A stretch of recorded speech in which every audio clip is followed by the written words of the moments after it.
Okay, it is 7:13. Stephanie, would you please do roll call? Commissioner Merritt, Here. Commissioner Krebs, Here. Commissioner Simmons. Here. Commissioner Agathua, Yes. Commissioner Nobis, Here. and Commissioner Dillard. Here. Thank you. Next, we're going to do the reading of the Native American Land Acknowledgement, and it reads, Commissioner Johnson here as well. Oh, sorry, Clef. thank you for that. We meet today in the community of Iowa City, which now occupies the homelands of the Native American nations to whom we owe our commitment and dedication. The area of Iowa City was within the homelands of the Iowa, Meskwaki, and Sauk. And because history is complex and time goes far back beyond memory, we also acknowledge the ancient connections of many other indigenous peoples here. The history of broken treaties and forced removal that dispossessed indigenous peoples of their homelands was and is an act of colonization and genocide that we cannot erase. We implore the Iowa City community to commit to understanding and addressing these injustices as we work toward equity, restoration, and reparations. Next, I'm going to move to agenda item number 3, and if there's anyone in the room that would like to give public comment on items not on the agenda, please stand up to the podium, please.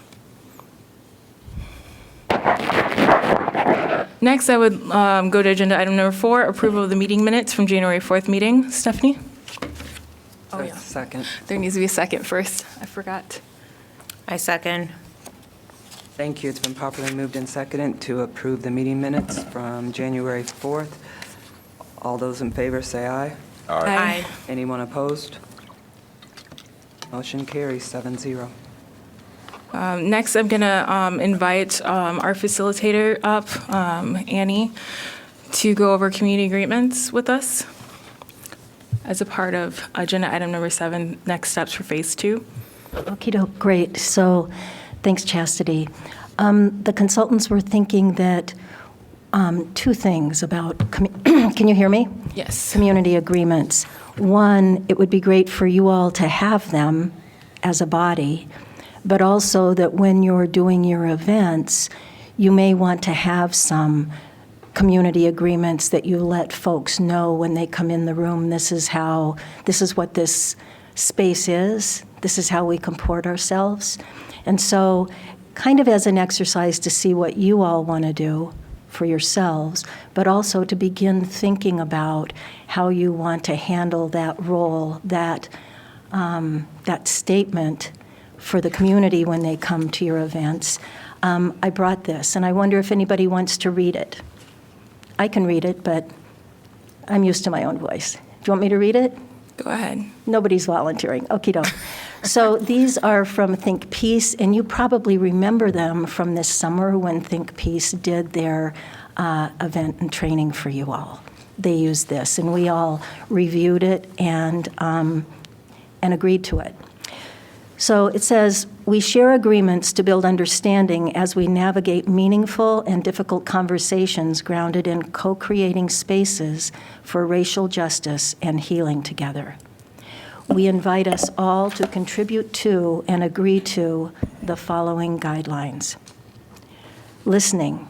We listen fully, listen from our heart, and we will allow space for silence. We bear witness but do not provide advice or argue with others. Speaking. We respect one person speaking at a time without verbal or nonverbal interruption. We speak for ourselves from the I perspective, from our own experiences and perspectives, and avoid generalizing for others in the room. Number 3, learning. We are a community of learners and we are growing. We take risks and are courageous, honest, and open with our own stories with faith that we may make mistakes. We learn when we need to move up and move back, and we know when we need to pass. We know this work may be difficult, and we are curious about discomfort when it arises. We take responsibility if we are hurt by others' words and use hurt as an opportunity to learn more about ourselves and each other. Number 4, language. We use inclusive and non-gendered language and use each person's chosen pronouns. We investigate decoloniality language and literacy and interrogate our own positionality in regards the words and concepts we use and its impact on others in the BIPOC community. Number 5, trust and care. We aim to build trusting relationships and know we move at the speed of trust. We care for ourselves and each other's physical, spiritual, and emotional energy needs. Number 6, confidentiality. We honor what others say with confidentiality and integrity, sharing only with context and in relevance to your own life and learning, not as gossip. What is said in our meetings stays in our meetings. So I'm offering, anybody want to respond to, just have some thoughts about this, share any thoughts about this as a way of creating space. You have the opportunity to do whatever you want. This is just one example.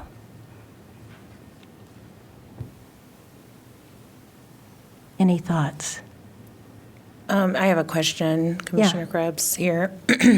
Will this be used for like all of our events, or is it for like specific pieces, or just, is that kind of up to us? I think it's up to you. I think one of the things that we wanted you to recognize is that you have the power to shape the space that people come into. And you have the power to make requests so that they have some clarity on where they are, what this space is and what it isn't. And you could have something that is read like the land agreement, not agreement, but the land acknowledgement. You could have something also that you say, and before we start, here is what we do here. We're not, this is pretty lengthy. I think it's great food for thought. You could choose to use this. You could choose to use something simpler. You could choose to have something for your meetings and then something different for the truth-telling events or other educational events that you have. And we wanted to just raise this as a real opportunity.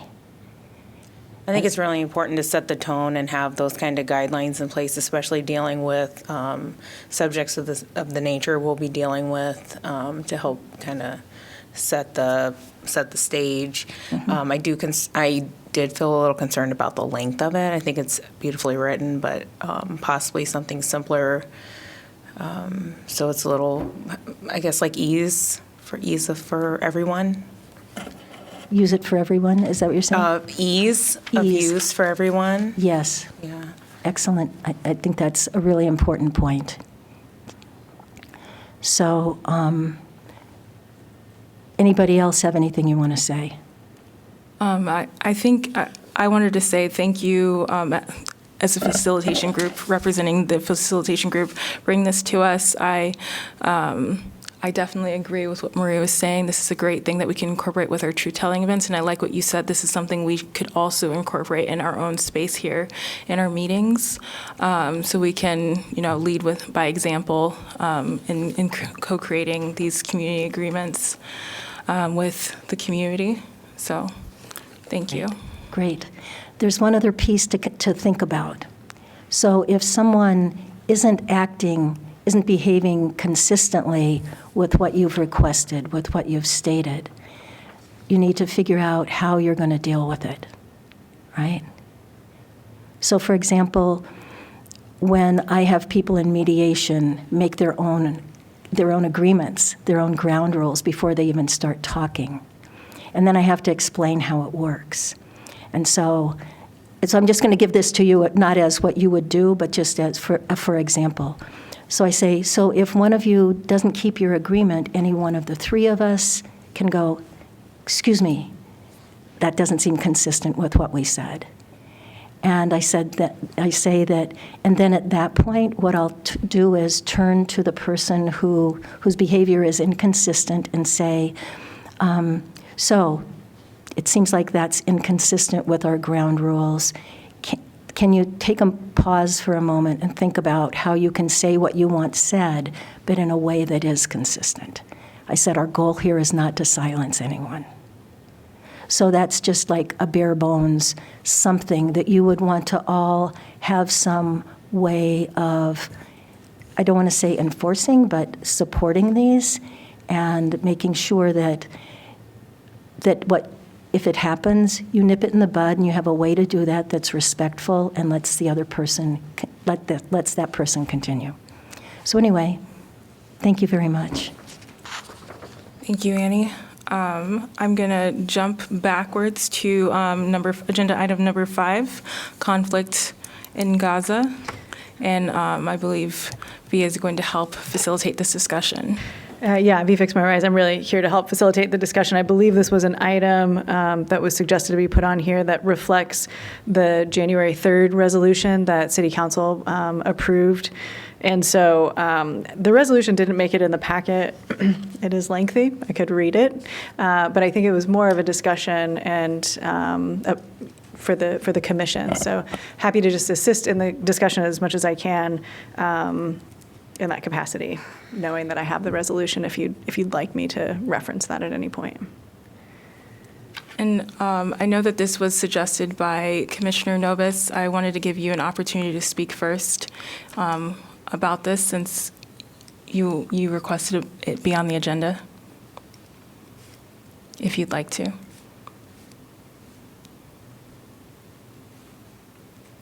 Yeah, I had requested it to be on the agenda because I was hoping that we could actually talk about asking the county to pass this because the city had passed it, but then the county did do that. But then, but I guess the other thing I just wanted to say is that I just want us to endorse it. That I think that would be great. Thank you. Any other thoughts on this or discussion?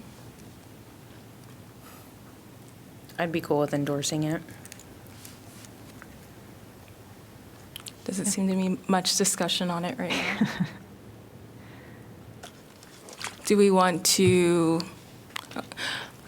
what would you suggest, V? Yeah, no, I think you could make an official endorsement, and I would turn over to staff and just, I think it's probably something you have to vote, would be my guess. I would also endorse the agree with endorsement. I don't want to say that because it makes sense, but unlike the person who first brought it to us said it's here and it's at the right commission right now. So I would go with the commissioners who are saying we endorse. If there is no further discussion, we need a motion and a second from someone. Seconded? No, I haven't motioned. Oh, sorry. I'm so eager. She's ready. Yeah. I guess I would say that oh my goodness, why is my brain not working? Somebody give me the words. Let's start this off. Move to approve endorsing the. Move to, thank you. I move to approve endorsing the Iowa City and the Johnson County resolutions. Yeah, I move that the TRC endorse the Iowa City and Johnson County resolutions on blah, blah, blah. Conflict I don't know what the name of the, yeah. Conflict in Gaza. Yeah. So, Wengu, did you want a second again? Yes, I second the motion to endorse. Okay. Is there any further discussion? I guess not. So, It's been properly moved and seconded to endorse the I'm so sorry. Lauren just raised her hand. Oh, okay. Would you like to say something, Lauren? I haven't seen the copy of the resolution, so I was wondering, is it possible for it to get emailed real quick? Did you want me to read the resolution? It's quite long. How long? If it's not long, that'd be Okay. great. Yeah, I can read it. Okay, if you'd like to read it. Yeah, resolution number 24-11, resolution supporting a permanent ceasefire in Palestine and Israel, the return of all hostages and the delivery of humanitarian aid, and affirming opposition to anti-Semitism, Islamophobia, and anti-Arab bigotry with the aim of achieving a just and lasting political solution. Whereas all human life is precious, and the targeting of civilians is a violation of international humanitarian law, and whereas over 1,200 Israelis were killed on October 7th, over 20,000 Palestinians have been killed since October 7th, 2023, as of January 2nd, 2024, and people of other nationalities have been killed. And whereas continued hostilities have forced 85% of Palestinians in Gaza and 5 to 10% of Israelis to flee their homes, and whereas hundreds of thousands of lives are at imminent risk without an immediate permanent ceasefire, restoration of basic necessities, and deliver of adequate and unconditional humanitarian aid without delay to Palestinian civilian non-combatants. And whereas more than 100 Israeli hostages are held by Hamas and more than 7,000 Palestinians are held without due process under Israeli martial law. And whereas the United States government and our elected leaders hold immense diplomatic power to save Palestinian and Israeli lives, and U.S. law requires that foreign military aid not be used in the contravention of international law. And whereas the United States provides ongoing military aid to Israel, of which approximately $748,000 annually came from taxpayers in Iowa City, as well as humanitarian aid to Palestine, of which approximately $31,000 annually came from Iowa City taxpayers during the period of 2017 to 2022. And whereas the majority of nations in the UN have voted in favor of a ceasefire resolution, and millions of people worldwide, including residents of Iowa City, have joined in peaceful protests since October 7th to amplify the call. And whereas Islamophobia, anti-Palestinian, anti-Arab bigotry, and anti-Semitism have risen significantly across the United States and around the world, with direct impacts on communities, from synagogues and mosques to schools, universities, homes, offices, and places where communities gather, as well as at protests and rallies. And whereas all these forms of bigotry, violence, and oppression serve to divide our communities and weaken our efforts to achieve collective safety, justice, and true multi-ethnic, multiracial, multi-religious democracy here and everywhere. Now, therefore, be it resolved by the City Council of the City of Iowa City that 1, the City of Iowa City unequivocally condemns both the attack on October 7, 2023 by Hamas and the killing of civilians in Gaza and West Bank by the State of Israel. And 2, the City of Iowa City affirms its commitment to combat anti-Palestinian, anti-Arab bigotry, anti-Semitism, and Islamophobia. And 3, the City of Iowa City affirms its support for all people in Palestine and Israel to live in peace, justice, and security. And 4, the City of Iowa City affirms its support for the rights of all people, including residents of Iowa City, to live, learn, work, play, worship, and engage in peaceful protest, all without intimidation, coercion, or the threat of violence. And 5, the City of Iowa City asks our congressional delegation to support all resolutions and legislation that match the values stated throughout the Iowa City resolution, especially those that aim to elevate the urgent humanitarian disaster in Gaza and the release of Israeli hostages, such as U.S. House Resolution number 786. And 6, the City of Iowa City affirms First Amendment rights of citizens to criticize government or government policy and affirms the criticism of governments in Israel and Palestine is not inherently anti-Semitic or anti-Arab. And 7, the City of Iowa City supports the delivery of immediate, unconditional, and sufficient humanitarian aid to the non-combatant people of Gaza. And 8, the City of Iowa City affirms its commitment to U.S. laws requiring that arms transfers be used in accordance with international law. And 9, and this is the last one, the City of Iowa City resolves that the Iowa City Clerk's Office will provide a copy of this resolution to the members of the state legislature, the Iowa State Governor, the United States congressional delegations from Iowa, and the President of the United States.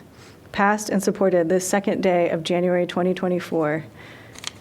It was signed by Bruce Teague, and it was a split, the votes, it was not unanimous. It looks like the nays were Alter, Harmson, and Moe, and the yays were Burgess, Dunn, Salee, and Teague. Thank you. Yeah. Thank you. Is there any other further discussion before we move on to the vote, or? Okay, I think that we're ready to vote now.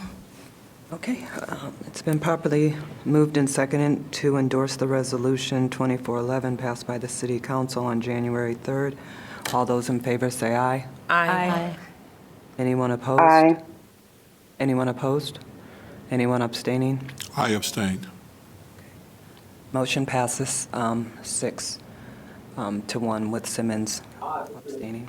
Hey, Stephanie, do we need any explanation on the abstention, please? Do we need an explanation for abstaining? Why? Stephanie? That's not been the practice of this commission so far, so. Thank you. Okay. Next, I'm going to allow public comment on this agenda item before we move on to the next one. Anyone in the room, please stand to the podium. If not, if anyone online would like to raise their hand to speak. Okay.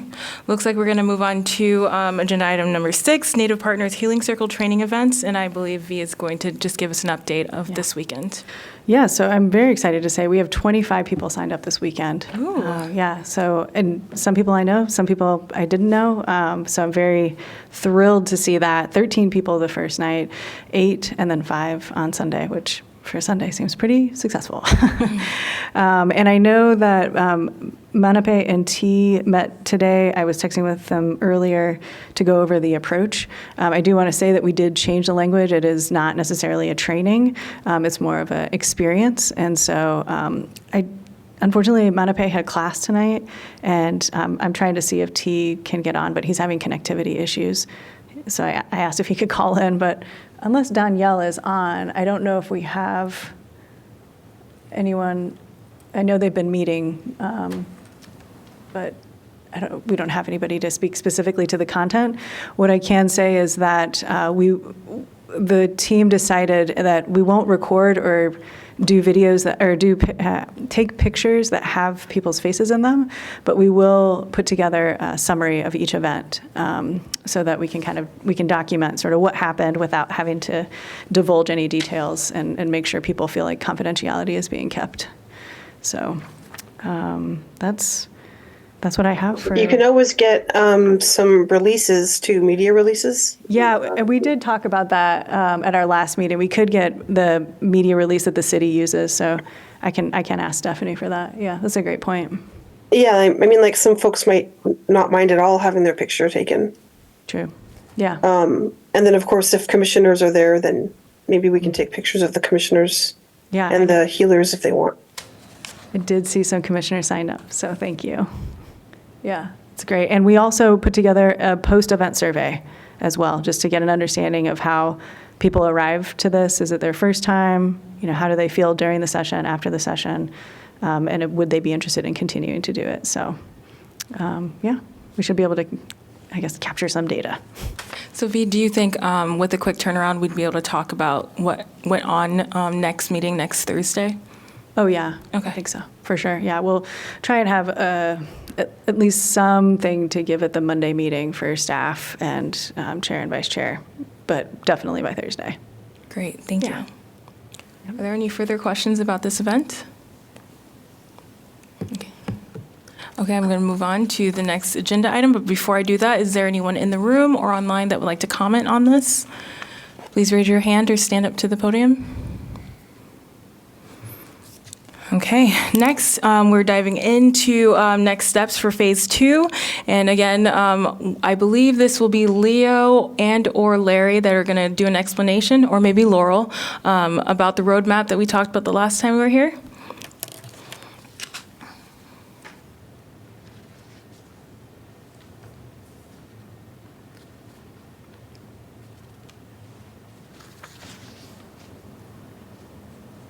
Hey, can you hear me? Yes. Welcome. Hey. Hey, sorry about that. There was a little communication blip on my side. Good evening, everyone. I'm Laurel, and I'm here to present the one topic version of the Phase 2 roadmap. So I will share my screen. Just one moment, please. Oh, I'm sorry. Stephanie, could I please ask you to enable screen sharing? I think it should be working now. Okay, thank you so much.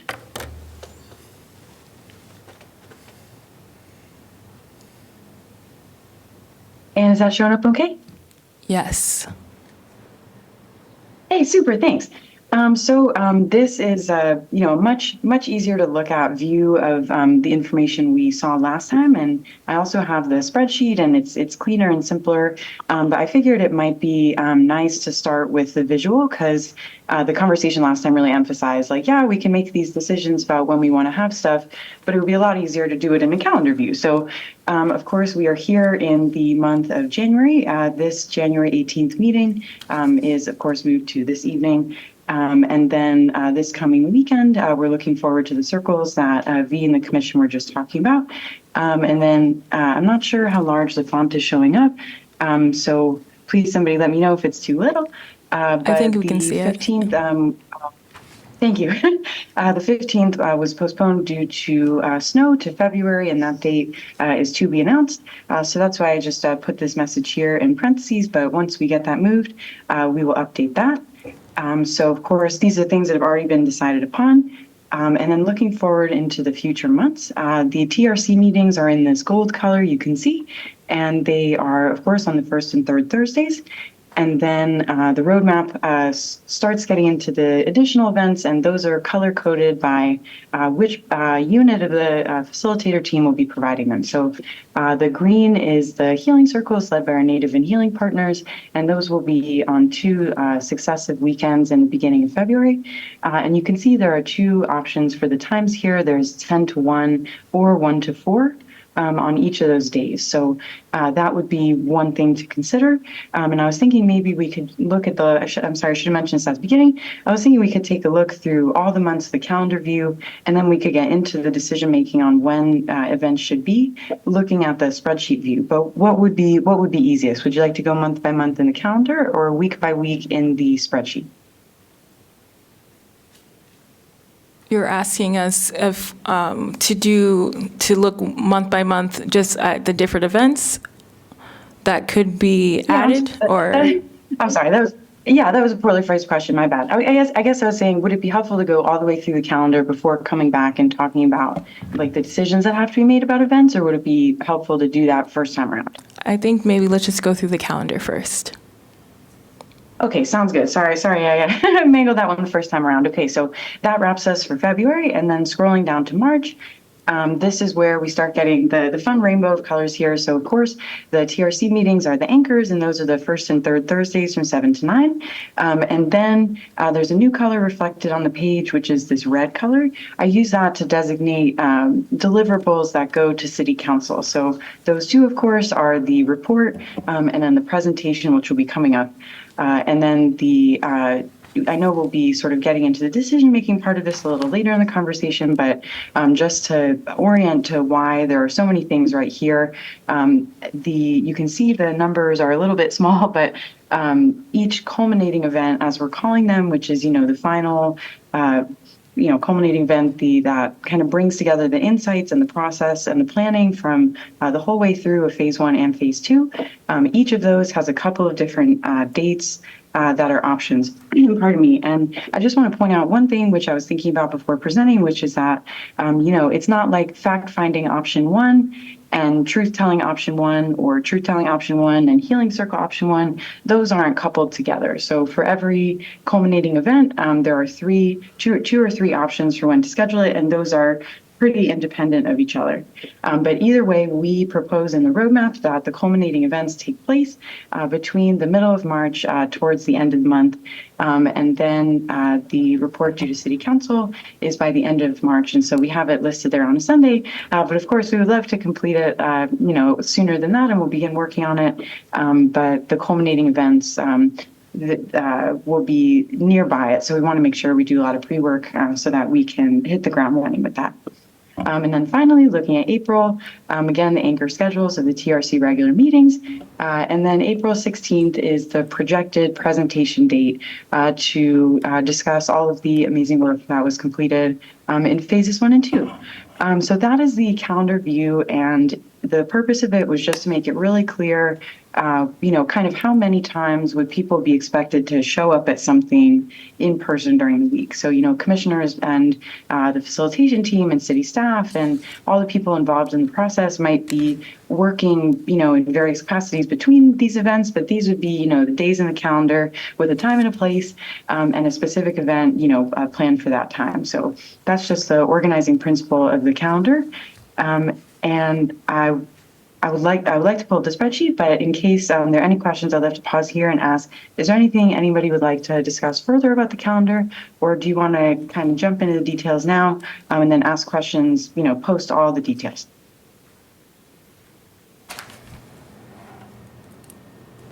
It looks like you can dive right in. Groovy. Just let me switch windows here. And please let me know when that shows up.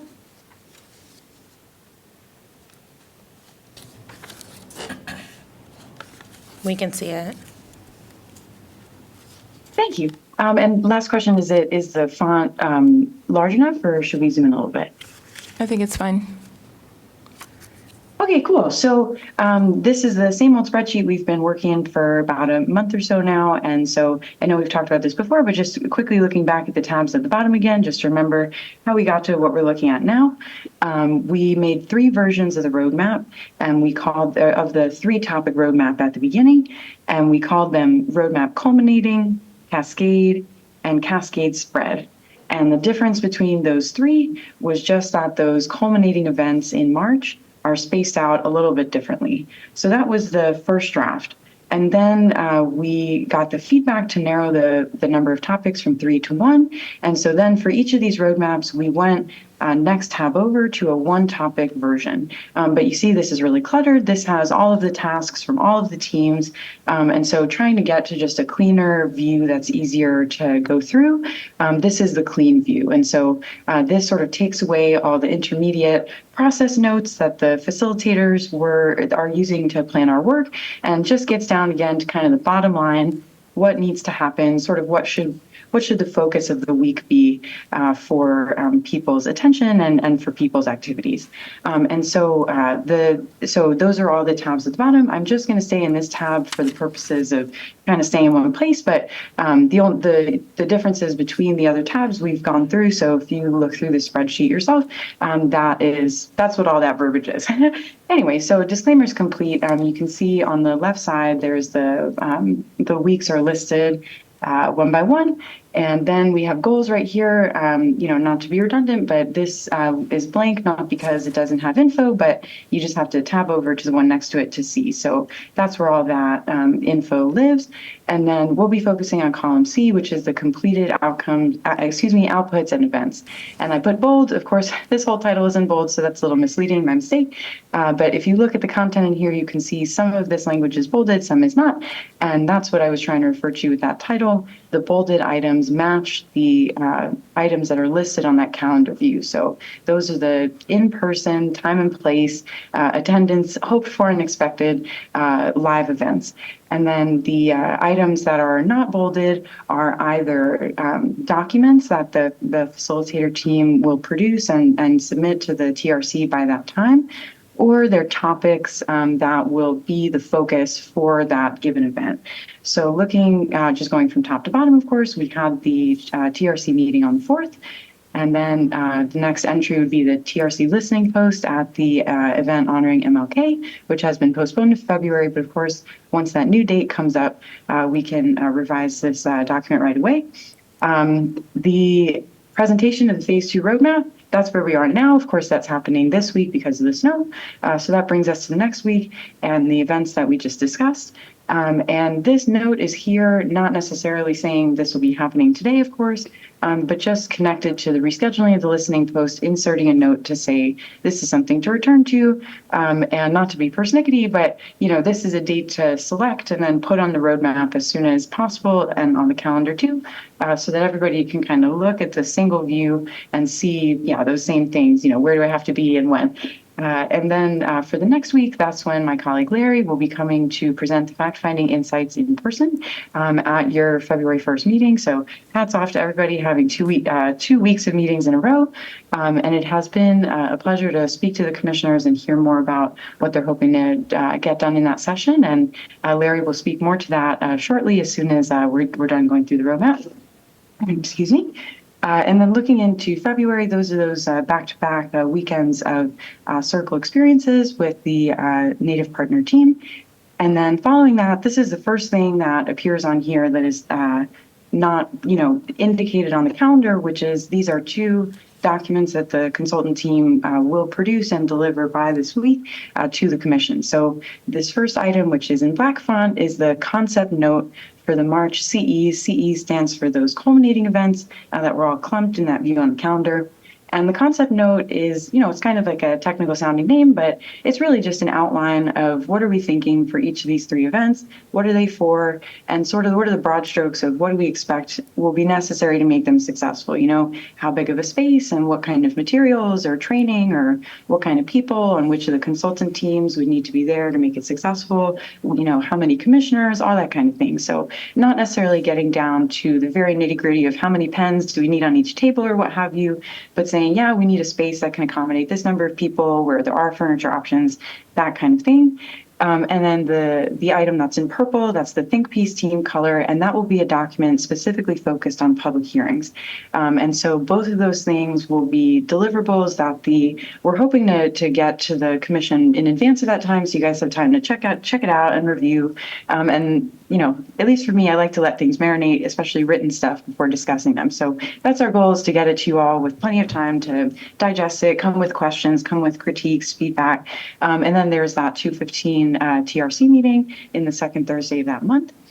And then here's more blank space. We know, of course, that the facilitator team will be, furiously working during that time. So it's just blank because there are no events during that time, but rest assured that will be a busy and really productive time. And then coming here into the first week of March, this is where we go from that concept note that we would have presented just about a month earlier in the middle of February to that nitty gritty. What are the phone numbers for every person who's going to be involved in this event? When does this building open? When are we going to be there to set up? Who's going to run AV? Really doing every single possible thing to prepare in advance to make sure that those events can be fully focused on the participants, on the goals, on the TRC, and on the future of this work. And so we will review that as a facilitation team, and we'll create a presentation, and each team will come prepared to really speak kind of comprehensively about their team's event at that March 7th TRC meeting.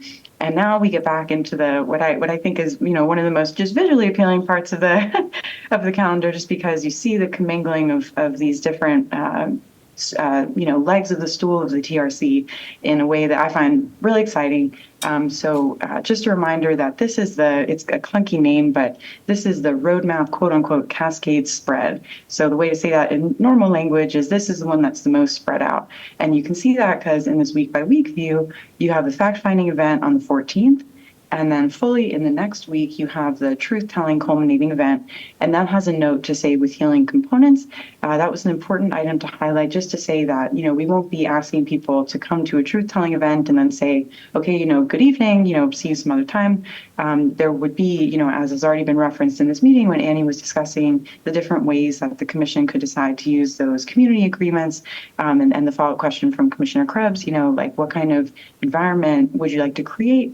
That's in the spirit of those same healing components, to say we're going to invite the community there, we will take care of them, whatever they offer and however they show up.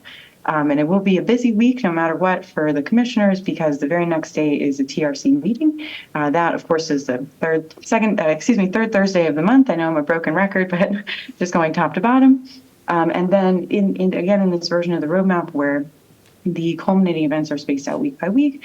Then the final Healing and Reconciliation event would be in this last week of March. These initials are for Montepay and Danielle, who right now are projected to lead those, but just wanted to explain what those initials were doing there. And then we have the final report for City Council there again at the end of the month.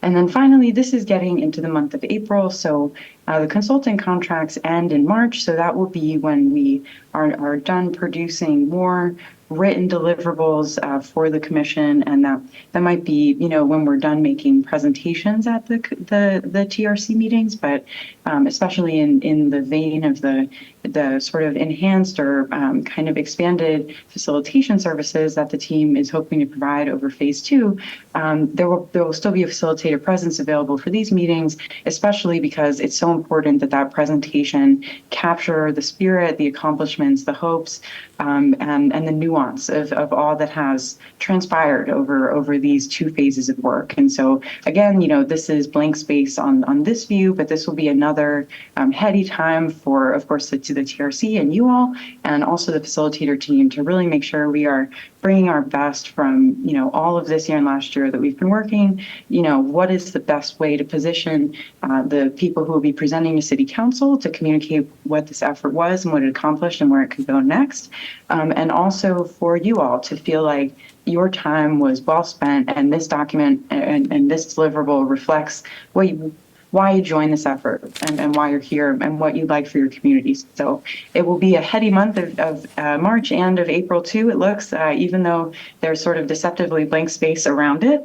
But just to quickly look at this last part right here. So please forgive me, I'm just gonna toggle over the tabs. And I know sometimes that can be a little vertigo inducing. So I just wanna orient really quickly and say on the calendar, view, we saw those events clumped together. So the spreadsheet view lets you see, week by week how it would look in different configurations. So I just wanted to pull it up in case for anyone, this is an easier visual way for them to see it.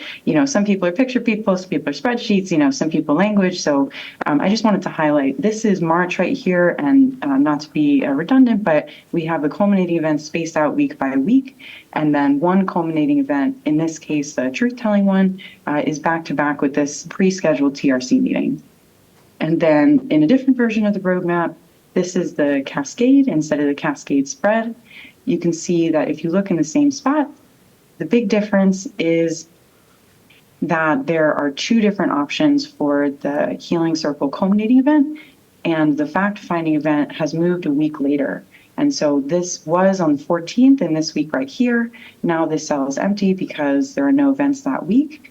And you see this will be a big week in this version of the roadmap. You have the fact-finding event on a Tuesday, truth-telling on Wednesday, TRC meeting on a Thursday, and the Healing Circle on a Friday. Or alternatively, you could do Tuesday, Wednesday, Thursday for these 3 this week, and then the Healing Circle the following Friday, the 29th.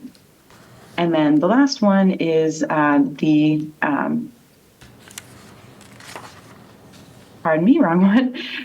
It looks very similar to the view we were just looking at. The only difference is that there's 1 day break between the fact-finding and the truth-telling. But this, otherwise, this view is the same as the other one. So just to reiterate, you would have the truth-telling event on the Wednesday, the TRC meeting on the Thursday, and then 2 options for when that Healing Circle culminating event would be either the following Thursday, or excuse me, either the next day, which would be Friday, or the next week, Friday. And so I'm going to toggle back to the most spread out version because I think it's easier to look at, even if that's not the one we choose. And I want to ask what would be a more useful view to keep on the screen, for people to ask questions. Should we have them side by side, or maybe I can just pause and ask if anybody has questions or any feedback, and can jump between the 2 as people prefer. I think we can keep it on what it's at, and we can start asking questions now. Thank you so much, Laurel. Thank you. So, thoughts?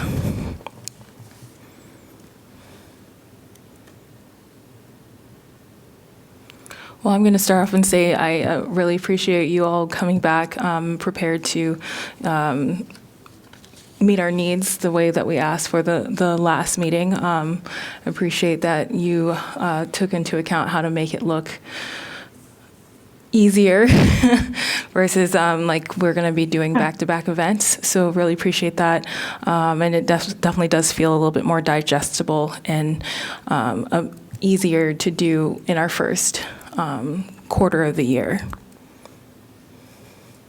Yeah, thank you, Chair. I appreciate it. Go ahead, Lauren.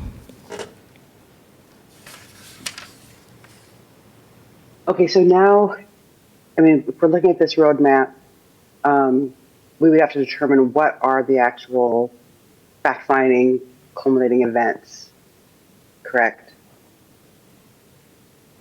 I think that Or I guess I should say fact-finding, but any of the culminating events is determined what they're going to be. So I'm sorry I was just sort of said, does anyone have any questions without sort of saying, you know, what are the decision points here? As Annie always helpfully reminds us, you know, like what are we discussing and what are the things that we can decide on? So there's like the macro level of, does this general cadence look good to everyone? You know, like what Chair Dillard was just talking about, like, does it look doable? Does it look reasonable? Does it look manageable? And then there are the specific decision points, which are, you know, like, yeah, you know, this deliverable being done on this day, like that feels too soon. Like we're not going to be ready for that. Or actually, you know what, you know, we want, this is an example, you know, not to pick on the Think Piece team or anything, but, you know, actually we want that document on public hearings a week early. That would be an example of a decision point. But the biggest decision point, in my view, is the scheduling of the culminating events. And then to Vice Chair Merritt's question of, you know, do you have to choose right now what those would look like in order to decide on when they are? To me, I think not. I mean, it's certainly a really good point that if you had, I guess for certain events, depending on the undertaking. I mean, the thing that just popped in my head, because I'm planning a wedding, although it is not a destination wedding, is like one of these were a destination, you know, wedding, you wouldn't be able to have something the next day. But my impression is if everything is local and not, you know, sort of physically taxing, that's not the right way to say it, but I think that these events should be possible to schedule in advance without knowing exactly how they will look. But it is something to take into account for sure. Like this might be obvious, but to me, what seems to be the biggest trade-off is, you know, a lot of times we've discussed, the commission and the facilitator team and people in the community have discussed, you know, like what is the TRC?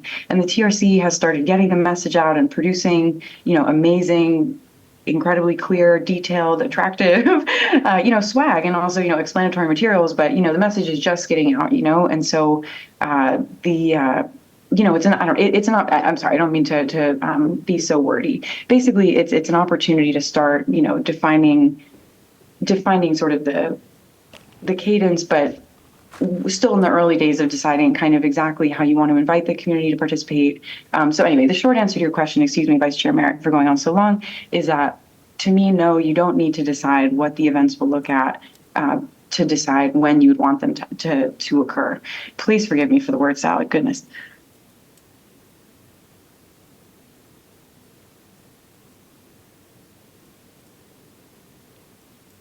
And sorry, please go.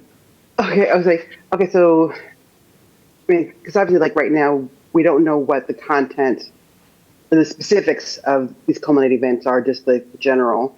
So we would say, like, if we were to agree on this schedule, Mm-hmm. okay, this is the date for this, Mm-hmm. and then figure out with the community, whatever else, what do they want to do with that, or say that we're going to have this and have people come to us to say that yes, we want to, you know, they want to be involved with this. Is that what we're thinking? To me, yes. So then looking back, like just a few cells up in the roadmap, this week in February that has the concept note. So that would be so, you know, obviously right now we're here at the end of January. And next week is the presentation of the fact-finding insights, you know, but as the same time that the fact-finding team has been working to generate our preliminary findings, the other teams have also been working to prepare they're, for all of phase two. So, for example, the Think Peace team is working on this document on public hearings. The Healing and Reconciliation partners have been talking about, okay, we're going to have these different circles over the course of the phase two, what should we expect from these different circles over time, and who's going to, so basically there are these planning conversations that are happening over sort of the term of the whole phase two, that we're not kind of delivering, all the time back to the TRC, but basically we're planning as we go. And so the idea is that we would present the concept note that we hopefully will have sent you several days before for review in February. And that would be the opportunity to say, okay, from what we've heard in the public meetings, from the meetings we've had with commissioners and with city staff, and with the research we've done and the experience that the team encompasses,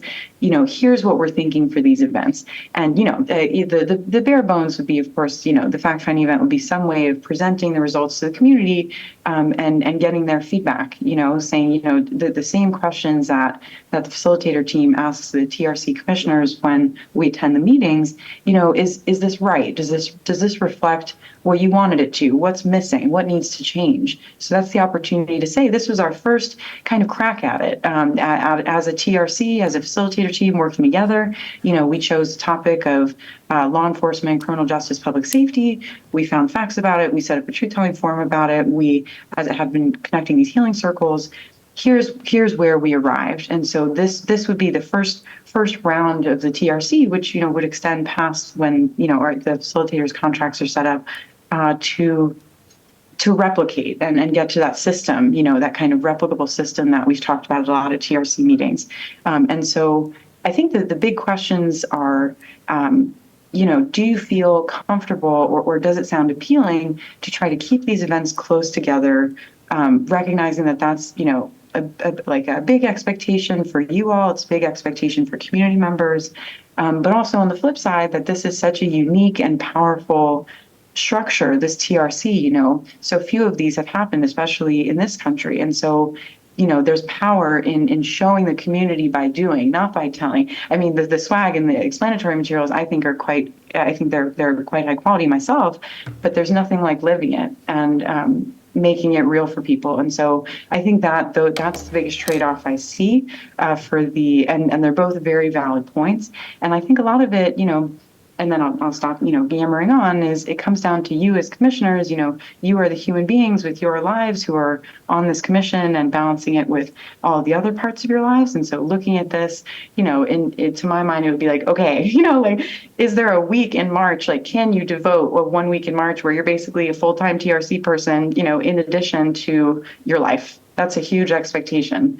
On the other hand, spreading it out over the weeks, maybe you would be concerned that there would be momentum lost. Anyway, I don't mean to belabor the point, but so I think that this decision will not constrain the options for the different culminating events. Honestly, one of the most nuts and bolts, practical reasons that it's important to choose this information in advance is so that the facilitator team members that the TRC would find most helpful to be present can make their travel schedules now and make sure there's nothing that would interfere with that. Make this a high priority and make it the organizing one.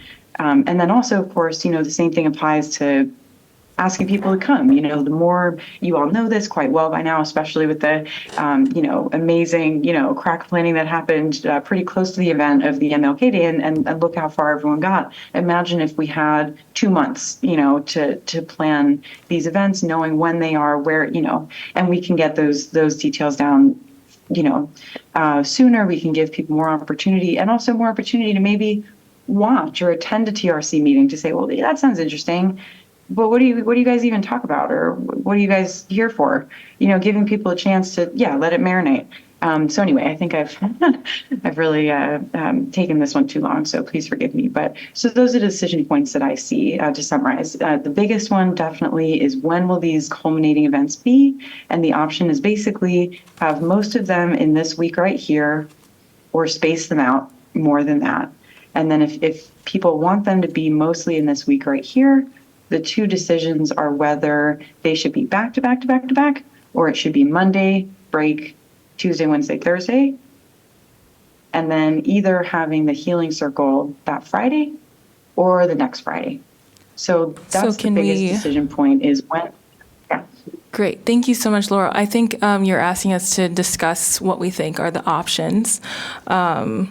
Unless someone wants to go first, I guess I like that you have the schedule.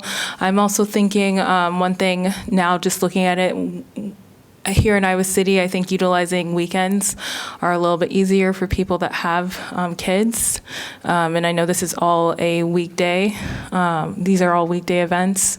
So, I mean, there's pros and cons to all of those. I can see the pros, a pro having it all in one week and just getting it done that way. I also can see a pro in spreading it out.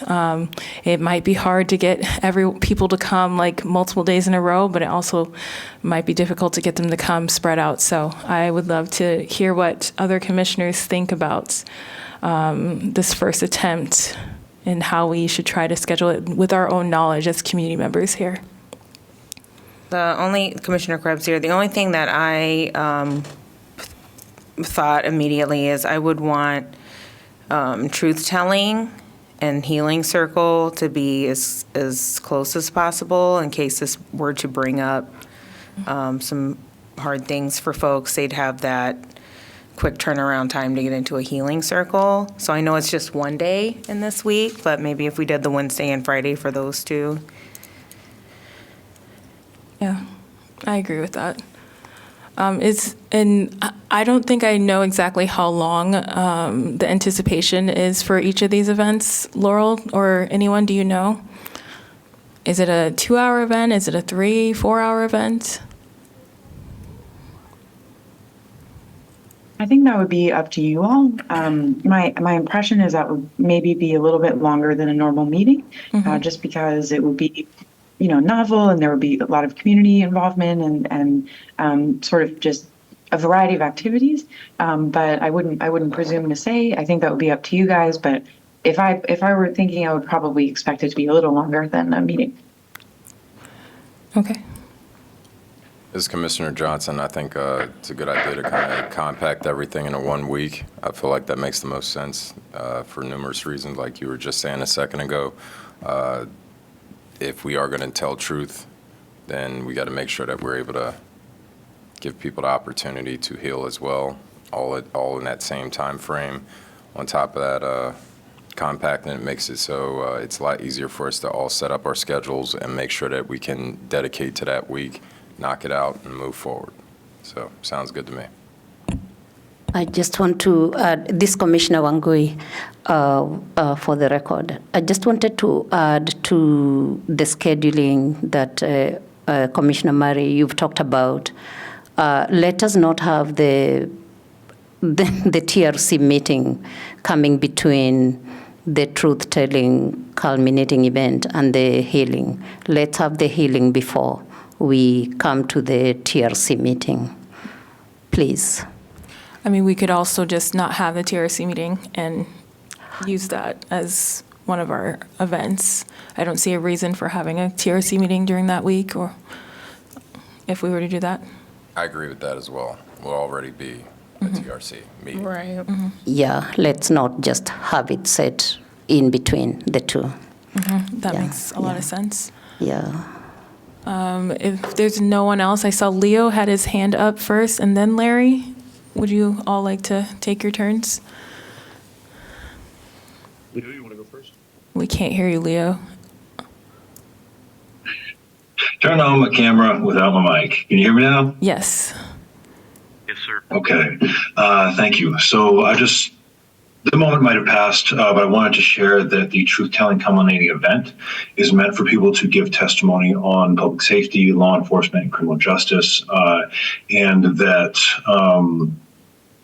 just wanted to be clear that it is important to have the dates set, even as we are developing the concept note for how they're going to be held, because we do have the models. We are in the process of developing these deliverables. And so just wanted to reassure you that you can set the dates and you will be fully prepared by the time that we actually reach those dates. Thank Thank you. you. Larry, And Commissioners, it's Larry School. we can't hear you. You sound really far away. Sorry, can you hear me now? Yes. Sorry about that. Just on the subject of a fact-finding culminating event, I would sort of reinforce, I think, what Laurel said to say that, a fact-finding culminating event is meant to allow you all to draw some definitive conclusions about the facts as you have received them. And so I would anticipate that being sort of an elongated TRC meeting in length. So maybe a 2 or 3 hour deliberation with some additional facts presented, but mostly a deliberative consensus building exercise on that front. So I would say that the truth-telling event, depending on the turnout, has the potential to be longer if you're meant to honor each person that wants to, give their testimony. Certainly I would expect it to be longer than what we would do with fact-finding. Thanks. And another thought, I know we have options. Is it possible to do, to break any of these in 2 nights? Or like for the truth telling, do option 1 and option 2? Or are we looking to just do 1 day? I'll speak for fact-finding and say we could certainly divide it up over 2 nights if needed. I don't see fact-finding needing that as much as maybe truth-telling, but it's good to know. Yeah, Leo's, I think, the only. Go ahead, Leo. Yeah, so to risk potentially speaking out of turn, I think that we can be able to split the truth telling, or not really split it, but need more elongated time, in which case we might be able to do both. Okay. It would be nice from a planning standpoint to have a second date just in case we decide that we need to continue, especially since this is the first time we're doing this. If people see other people speak that first night, maybe they feel brave enough to come back the second night. Maybe that's a possibility. It would help with the momentum that we're trying to create. Why don't we use Thursday? Yes, and I believe we also will have facilitators from Think Peace present on both days, so it shouldn't be a problem at all. Great. Are we able to use Thursday as well, or would you guys want to use Thursday as well? Yeah, we can use any day. I think we just crossed out the TRC meetings, so we can do whatever we want on that day.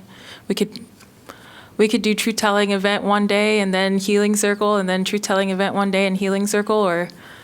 How about a mixture of the healing circle and truth telling on that Thursday? Because on the same day? Yeah, kind of split it. That would make a lot more sense to kind of. I agree with that. I think we need to have it on the same day. We need to have some healing for folks when they're sitting there and making themselves vulnerable. It's that momentum. The momentum of the truth telling is rolling. If people didn't feel comfortable first day, second day, they might feel a little bit more.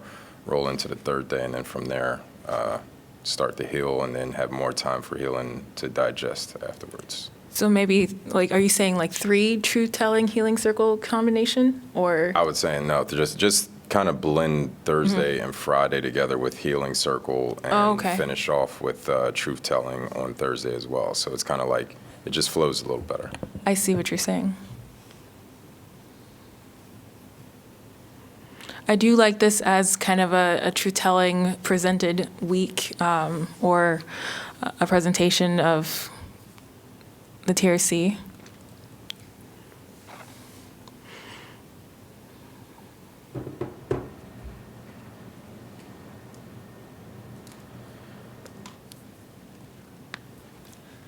With that to note, I don't think we all kind of agree. I'm assuming that we don't think we should do a healing circle on the 29th. And it should be in the same week. Is that what I'm hearing? I agree.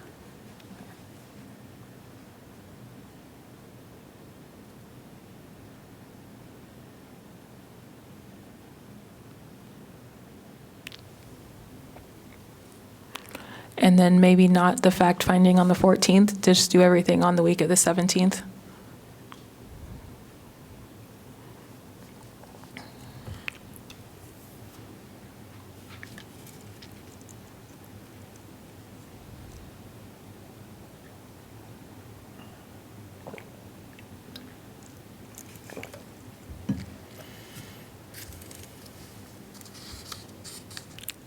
Are there any other thoughts? Great. So, Oh, go ahead. sorry.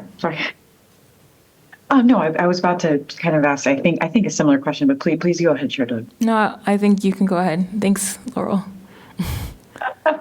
Sorry, it's tricky sometimes over Zoom. So I think that's a really interesting idea to split it over multiple days, and that might kind of decompress it a little bit. So I think that the information that we need right now to make a decision about whether we could split the healing circle, I don't think we can get that information right now because we have to ask our Native partners who are not in attendance tonight. So we know for sure that this date is available for them. We do not know for sure that they can come on this date.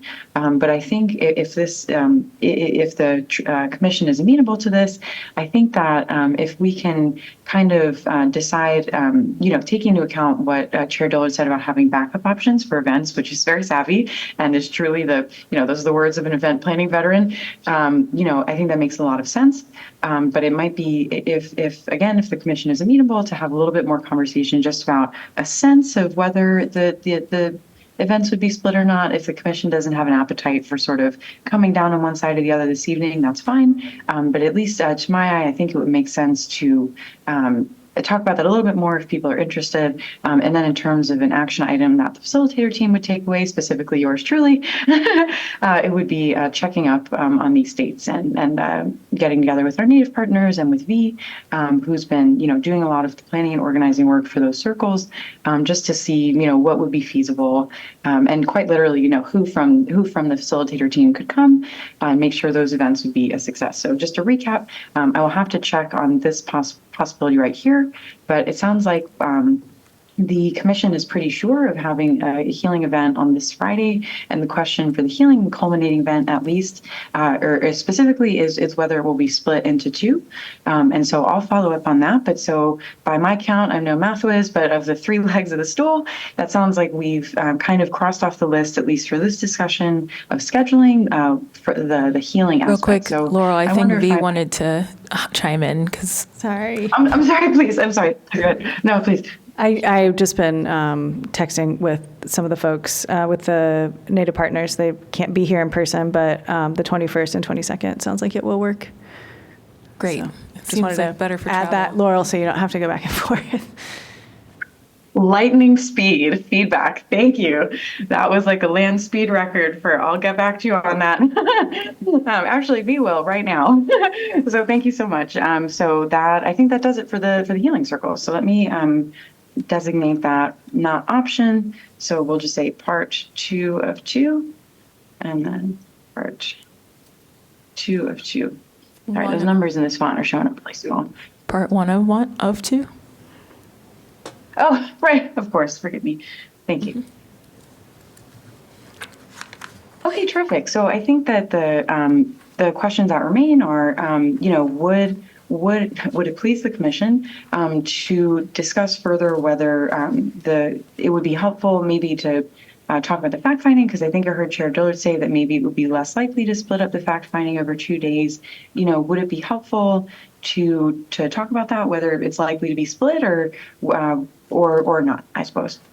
I mean, that was just my opinion, but if you think you can split it and it would be feasible, then whatever anyone else says, I don't feel as strongly about either of those options. Mm-hmm. With the fact finding, I have a question. Do we think that Thursday could possibly still be a good thing? Because on Thursday, if you come across anything that you might need a little extra time for, then you at least have a few days before the next time we are supposed to meet up and discuss, or no? That's the only thing I was thinking when we... Like adding, that 14th? It kind of gives, well, I'm just wondering if your thoughts, Maybe.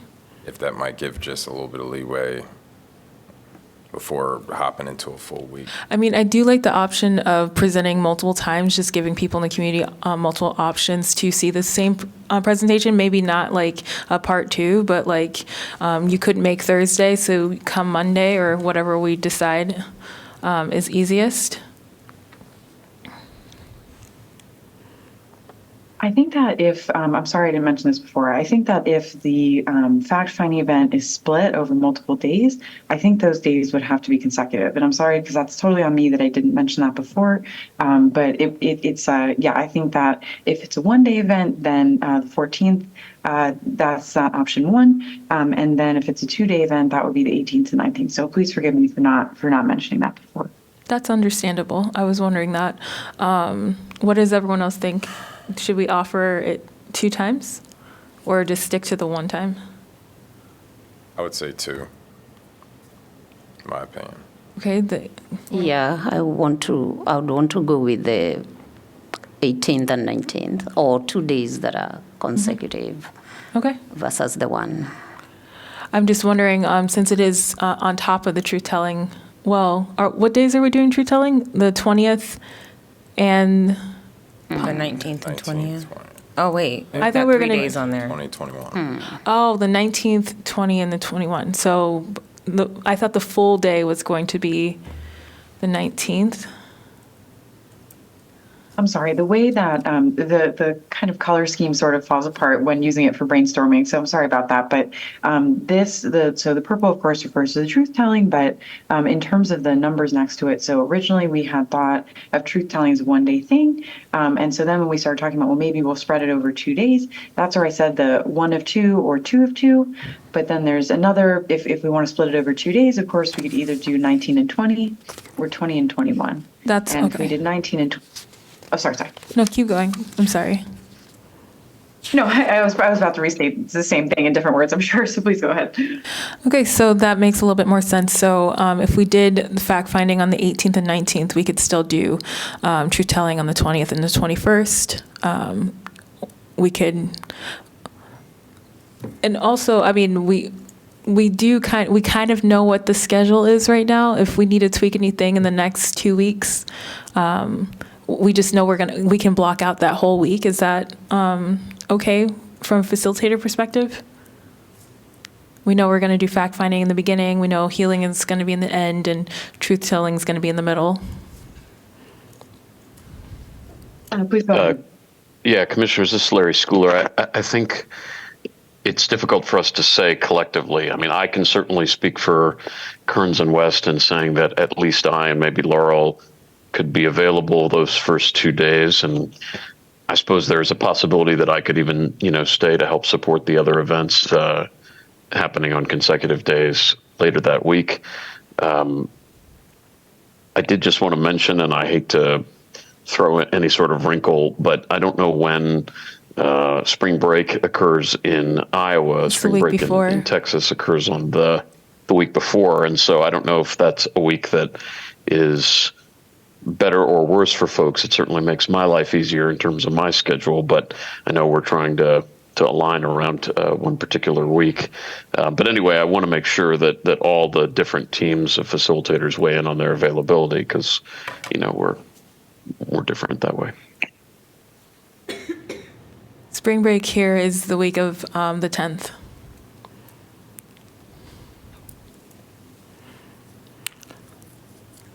I have a question. Is the week of the 18th, is that a public presentation? Mm-hmm. Everything is public. On the 18th?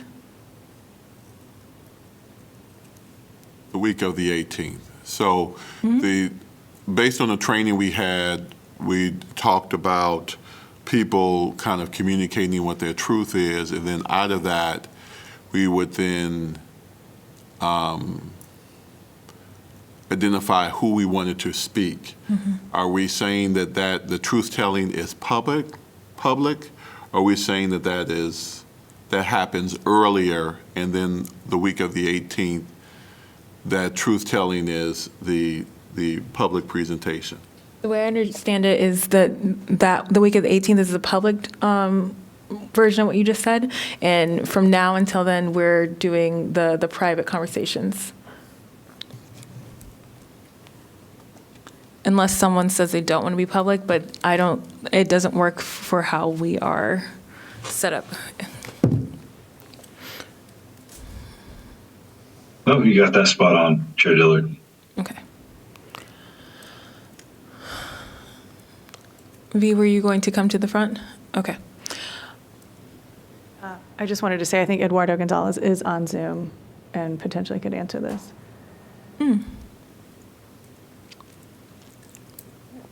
Can the screen, the share screen be stopped for a second? It's making it hard for me to, thank you. There he is.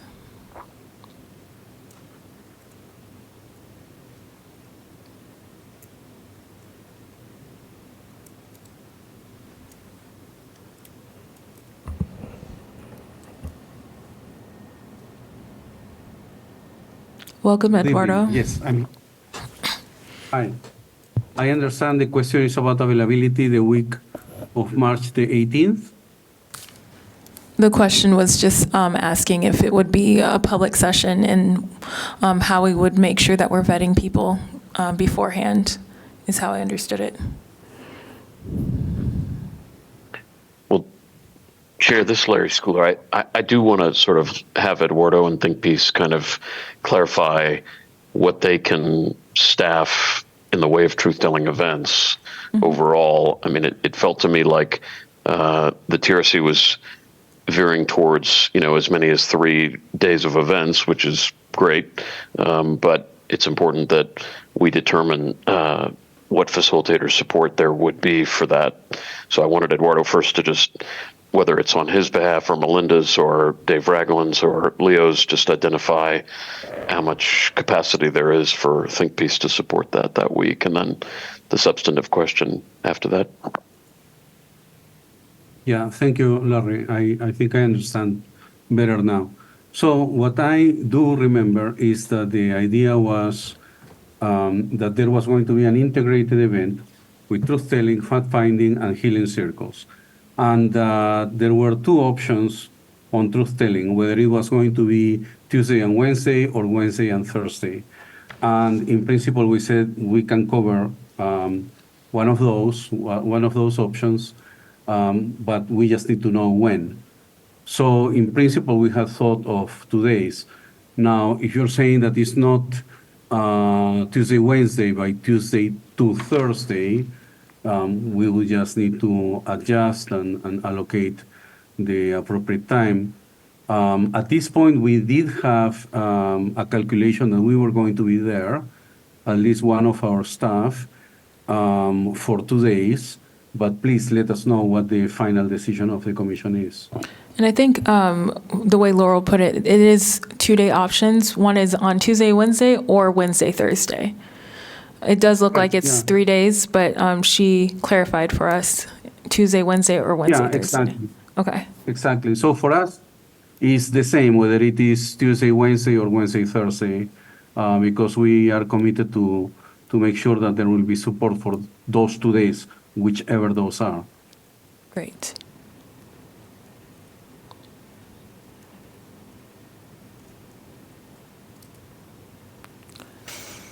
Okay, I have an idea. It might be a good idea if we're doing 2 fact-finding presentations, but they're exactly the same, correct? That's what I assume. So it might be a good idea to have one fact-finding the week of spring break to maybe allow people to make it in, just because people will be possibly free that spring break week, and then have one the following week. So back to the 14th and the 18th? Yeah, I was just thinking as far as like availability, it might be nice to have one over the spring break. Going back to that, I agree. And the blend of, are we saying get rid of the 19th with it? I still think the blend works better because it's kind of like falling off and then rolling right into the next one. It's all about the flow. So maybe we could take the 18th off then, like if you're, or. So if we did that, I think it was said that it would need to be consecutive dates for the Kearns West team, unless Larry wanted to clarify. Oh. Yeah, no, thanks, Chair. Yeah, I mean, I could do like the 13th and 14th, for example, or I could do, I theoretically could do the 14th and 15th. I generally don't,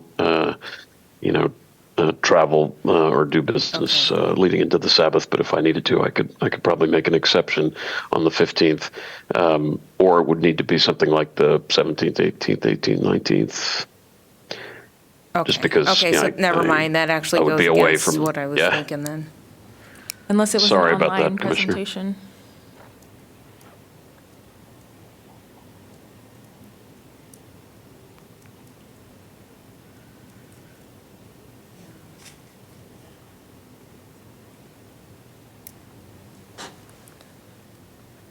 Are you all thinking that it would be easier for people during spring break?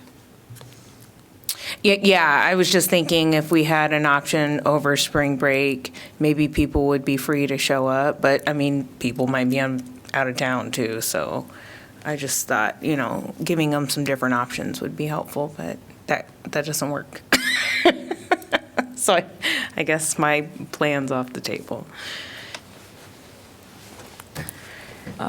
Commissioner, I think I heard Chair Dillard say, that maybe one of the dates could be virtual. In other words, if there was a desire to do something the week of spring break, but it didn't make sense to do them both that week, I suppose I could do a virtual presentation on the 14th and more of an in-person facilitation, say, on the 19th. If that made sense. I mean, I want to honor whatever is feeling best for you all. That sounds think that's a easier. good idea too. Then you can hit people who may not have transportation with a virtual option. Yeah, and just to clarify, I mean, I think that would also, help with the flow of what we're intending to achieve here, meaning the virtual on the 14th could be more of a presentation on the facts found. The meeting on the 18th or 19th would be a facilitated discussion with you all, having digested those facts. What conclusions do you want to draw as a commission on this topic? And so that would certainly be a meeting I want to facilitate in person, but the first one could be a little bit more about information sharing. That makes a lot of sense to me. That sounds good.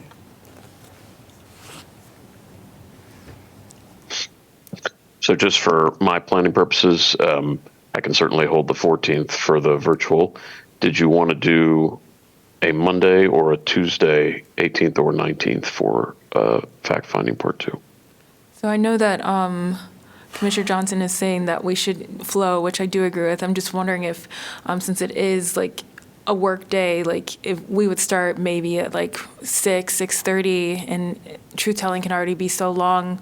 I'm wondering how much time we would be asking people for putting those two together in that way. And if we want to have like a real discussion out of fact-finding, we might need a couple hours. I agree with that reasoning, and I think I would feel uneasy about starting a fact-finding conversation at 6 with the idea that truth-telling needed to happen that evening. I think we would either do short shrift to fact-finding or keep people very late.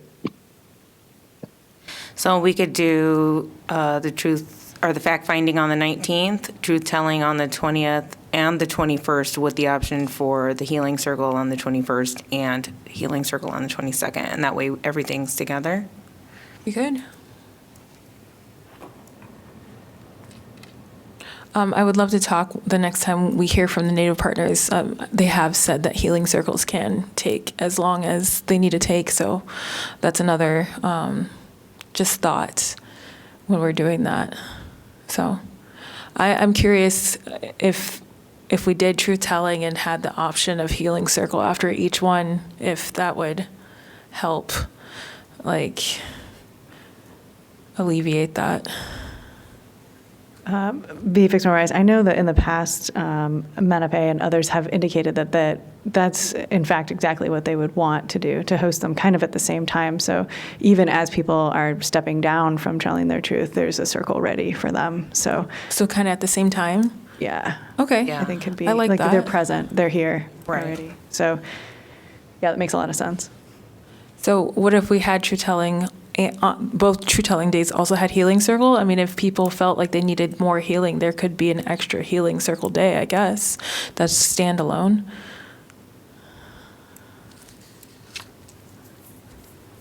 Okay, so I'm going to throw something out here again. Go ahead, that's what we're here for. What if we did healing, truth telling and healing circles Friday and Saturday? Is the weekend an option? Because I think that would. I think that it's going to be hard to fit all of this in after, and then people are getting off of work. They have like stuff to do after work. So I'm thinking like Friday, but Saturday we would have a full day to really take our time with people, because this is not something you want to rush. So question to Eduardo, I know that you all had in your mind Tuesday and Wednesday or Wednesday and Thursday, but could a Friday and Saturday be possible? I don't know, because I'm not the one who was going to travel. So could we put it as an option and then maybe just see if it's possible? I can ask. Thank you. I'm just thinking, like, especially Saturdays for some of the people that we could offer childcare and stuff for might be a little bit more easier. Could we offer childcare for the nighttime? Yes. And then how many of us would be available? Because I know some people work till like 5. How many of us as commissioners would be available? Maybe if we could start at 4. Well, I don't know. Well, I guess this is a question. Should all of us be there for the truth-telling parts? Or, I think we should. okay, At least a quorum, no? at least a quorum. Oh, yeah. At least a quorum. Okay. That's who we are. That's what we're supposed to be here for. So I think we should all be there. Okay, that makes sense. I'm just, I think that is a good question, Marie, and let's think about that. But, I mean, if we're catering to people that might work until 5 or 6 anyways, I don't know. So that doesn't, yeah, that's what I'm concerned about is, you know, and it could go other, you know, the other way, where maybe not a lot of people are wanting to tell their truth just yet, and we're only there for 2 hours. But I also wouldn't want to shut people down when they're in that space. Yeah. Also, this is our first time when we're planning it, so we're really testing it out. So we'll learn something from this. Are the healing partners going to be there on the 18th? No. And Fact-finding should be on the 18th is what I'm looking at. And then potentially truth-telling and healing circle on Tuesday, Wednesday, or Wednesday, Thursday, or Friday, Saturday is. my other question, and probably it was already presented at some point, and this is more to the fact-finding team and to the truth-telling. All these events are triggering, traumatic, and what are we having to deal with that, or in addition to the healing circles, or nothing, especially because on the 18th we don't have the native partners. Are you thinking we should have the native partners for the fact-finding? No, my thing is, Okay. it's really unethical to have, when we do things that are triggering and are traumatic, and then leave that there. Yeah, I think Eduardo has his hand up raised. Yeah. Okay. So we are talking about different components to the event, and we need to also be realistic about what is supposed to happen in each of those parts. What I can say is that the truth-telling part is the one for which you need to make sure that participants and truth-tellers will have to be prepared and will have support. So, which is why I think that any of the options that you have mentioned, 20 and 21, or 22 and 23, the truth-telling can be combined with the healing circles, because I can envision fluid passage from telling a story to sharing a space. And now I would need to know what is envisioned for the fact-finding. But if the fact-finding is basically the presentation of research, I don't see why that would be as triggering as truth-telling. So there's no need either to think that absolutely all the parts of the event are going to be equally problematic or in principle difficult. But I don't know, Larry, what do you envision for the fact-finding part? Well, I want to be careful not to repeat too much, Eduardo. I spoke about it before you were on, but I think that in general, the fact-finding event is designed to enable the TRC to draw some conclusions about the state of the topic, the state of public safety, criminal justice, and law enforcement in Iowa City relative to the treatment of people of different races. And so, the hope is that the truth-telling will supplant and supplement that in meaningful ways by adding important context to data that's been collected. Right. So then you don't expect the fact-finding to be testimonial, right? It's basically the presentation. Not at all. Not at all. Exactly. I mean, it would be a combination of presentation and facilitated commission discussion, but not testimony. Correct. So if it is not testimony, then we can expect that probably you don't need the healing circles then. Correct. Yeah, exactly. Which is why what I'm saying is then that the question of when to have the native partners and the healing circles is really more linked to the truth-telling part of the events. So otherwise, we are going to be asking our native partners to be the entire week and to cover absolutely each part of the meetings, even those that are more dialogic in nature or presentations in nature. So this is in reaction to what Commissioner Wangui was saying. So what I would advise is to keep it as it is, meaning the healing circles go hand in hand with the truth-telling. And we can decide which 2 days of the week are going to be used for that, be it, as I understand now, Wednesday and Thursday, or Friday and Saturday. And I have already sent the question to my colleagues to see what happens. And what you sent to them, Eduardo, was the options of Tuesday, Wednesday, or Wednesday, Thursday, or Friday, Saturday? It's too complicated. Since it's so many people at the same time, I think we need to simplify. Tuesday is out of the question because that day is going to be fact-finding, and the discussion before was that fact-finding needed time on its own. Fact-finding is going to be on the So, 18th. It's not on the 19th anymore. We took it off. So, yeah, but it's kind of complicated to us. 19 and 20, 20 and 21, 21 and 22, or 22 and 23. It's easier to give a couple of options. Otherwise, we have 4 options, and that's going to be 3 options: Tuesday, Wednesday, Wednesday, Thursday, or Friday, Saturday. 3 options. All right, you know what? Let me ask. So Tuesday, Wednesday, 19, 20.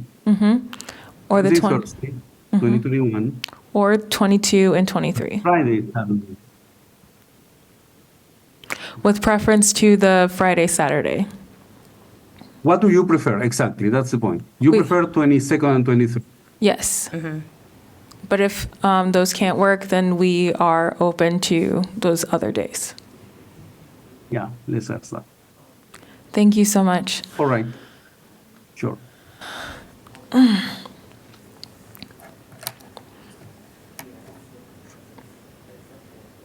Thank you for cleaning that up, Laurel. I assume that's you doing that. Yes, ma'am. Thanks for saying so. So just to recap, making sure I understand this is reflected properly, and then I'll stop sharing and I think pass it on to Larry. I really appreciate your guys' patience. I know it's always a headache to schedule things, but I think we're like 75% of the way there, and hats off to everyone. I know there are a million things being balanced. So just recapping, we have a fact-finding culminating event on this week, which is, spring break. That will be virtual, more of a presentation of the facts, give people the opportunity to have that digest. Next week will be the culminating event that is in person. Definitely Larry, potentially I will be in town. That will be a facilitated discussion for the commission on the findings that were presented the prior Thursday. Then there's the question of when the truth-telling culminating events will be. The options are either Tuesday and Wednesday, Wednesday and Thursday, or Friday and Saturday. And as indicated here, the healing circle would follow whenever that was. And then the only inflexible dates, in these months are the report due to City Council at the end of the month, and then the presentation at City Council the month following. But I believe that wraps up everything we needed to discuss from the roadmap perspective. The last thing I wanted to just double check was that on a week-by-week basis, people were comfortable. Is my whole screen sharing, or was it just the Word document? Do you see the spreadsheet? No, we don't. We just see the Word document. Okay, sorry about that. So yeah, just the last double check I would do, and then thank you for your time and go back on mute, is just to say if there are any intermediate notes, really it would actually just be this week right here. Does the commission feel comfortable, not at the next meeting, which is next week when Larry will be presenting the fact-finding insights, but does the commission feel comfortable getting the sort of fundamentals of those culminating events, to Vice Chair Merritt's question of, what are they actually going to be? Does the commission feel comfortable committing to this date as the time when we will present and discuss that? I think if people are comfortable with that, then that's the only other decision point besides the culminating events. And if your answer is, well, I'm not sure, then I think we can also give more details on that at the meeting next week. But I think we spent a good chunk of time on this, and I want to make sure we can move forward with the agenda. So just wanted to do a double check on this one right here. And if there are no further questions, then I'd like to stop sharing and say good night. Thank you. Laura, before you go, I just wanted to say that Manape is on here in case there was anything you wanted to add or ask of him regarding this. I can't promote because I can't see the, thank you. Okay. All right, Stephanie. So I just wanted to let you know that he was on because he couldn't see that he had joined. So Thank you. I don't have any questions from Manape because I think we answered them, but does anyone else?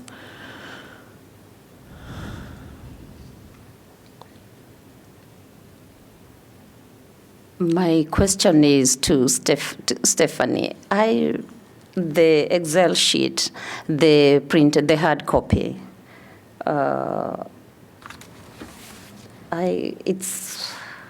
If it would be possible to get something it's really small. Yeah, I'll just send you the file. Because when you have the file, you can blow it up, yeah. And then play around and see whether I can print out something that I can. Yeah, the problem is if I make it readable, which I get, then it's on like 5 different pages and it doesn't read right and it's very confusing. But I think if you have the actual file on your laptop or your PC, you can just switch the viewing and that way it can be as big as you need it to be. Okay, thank you. I think I already have it. I'll print out something that I'm able to work with, that I can see. And so I think Laurel asked this, but is the question now, are we as a commission agreeing to move forward? This is what we want to do? Yes, ma'am. Okay, so do we need to vote on that, or can we just say we're ready to move forward so we can start in the planning phase for this? I guess that's kind of, we need a vote? Okay, so can we move forward? Definitely. Yeah, the only thing I'll carry with me is on the fact-finding with, because it's factual presentation. It's presentation of even for some people, even the mere word of mention of the word police, it's pretty traumatic and triggering. So as we move forward, that's still something I'll have with me. And usually, when even when teaching these facts or talking about them, there is triggering. So I'll carry that with me. And I know for a fact because when we are places where we are presenting this, we really even warn and are on the lookout as we present, and we let people know what we are going to do. Yeah, so I'll have with me when we are doing this. That makes a lot of sense. Yeah. So Laurel, it seems like we've agreed that we're going to move forward. And then just to piggyback off of what Commissioner Gathwa said, I would love to ask our facilitators to just think about ways that we can make sure we're taking care of people during the fact-finding time, if it's not going to be with our healing partners, just to make sure that we're not triggering anyone in a way that we're not thinking about. I think the warning is a good idea. Trigger warnings. Like letting people know we're going to be discussing, some, however you want to word it, some hard facts.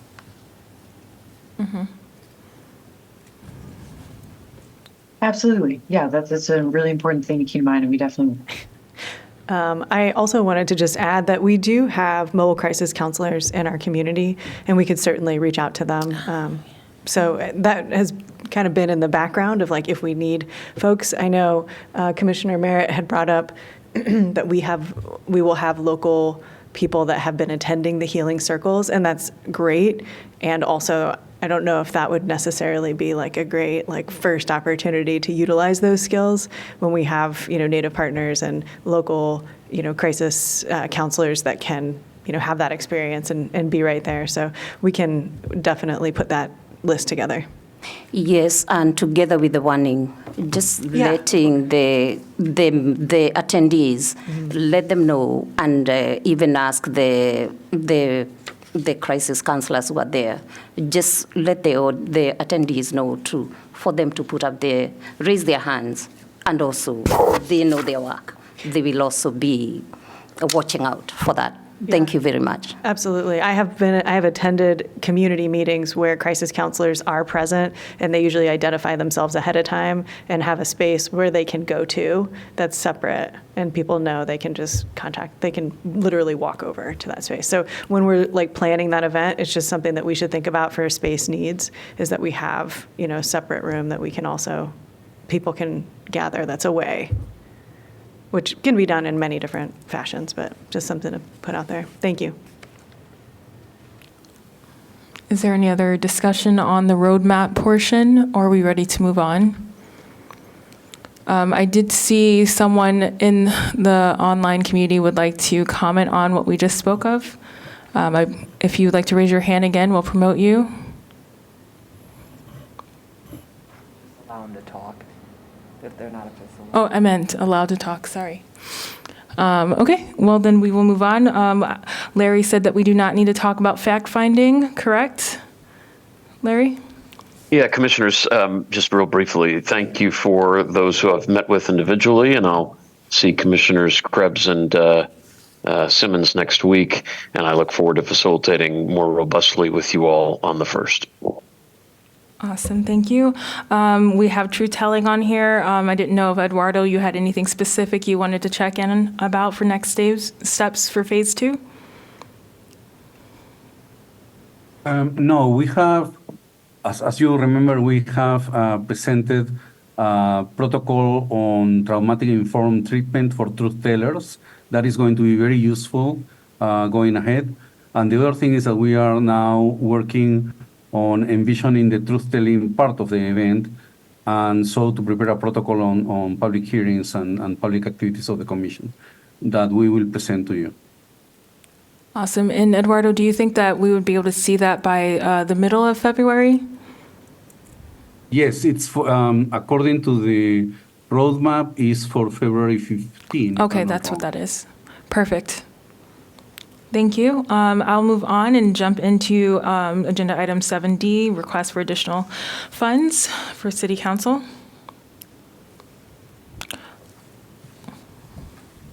I don't know if Commissioner Simmons, if you wanted to jump into that. I don't have anything. Okay. I did get a question, if we could jump real quick back to fact-finding about time for next week, since he will be here. Our meetings are normally at 7 p.m. He's requested if we would like to meet a little bit earlier, just because his meetings are a little bit longer. I want to respect everyone's time on both ends, if you don't want to meet earlier, but also recognizing we might have a later evening next Thursday. So just want to get a consensus. I would be good with meeting earlier.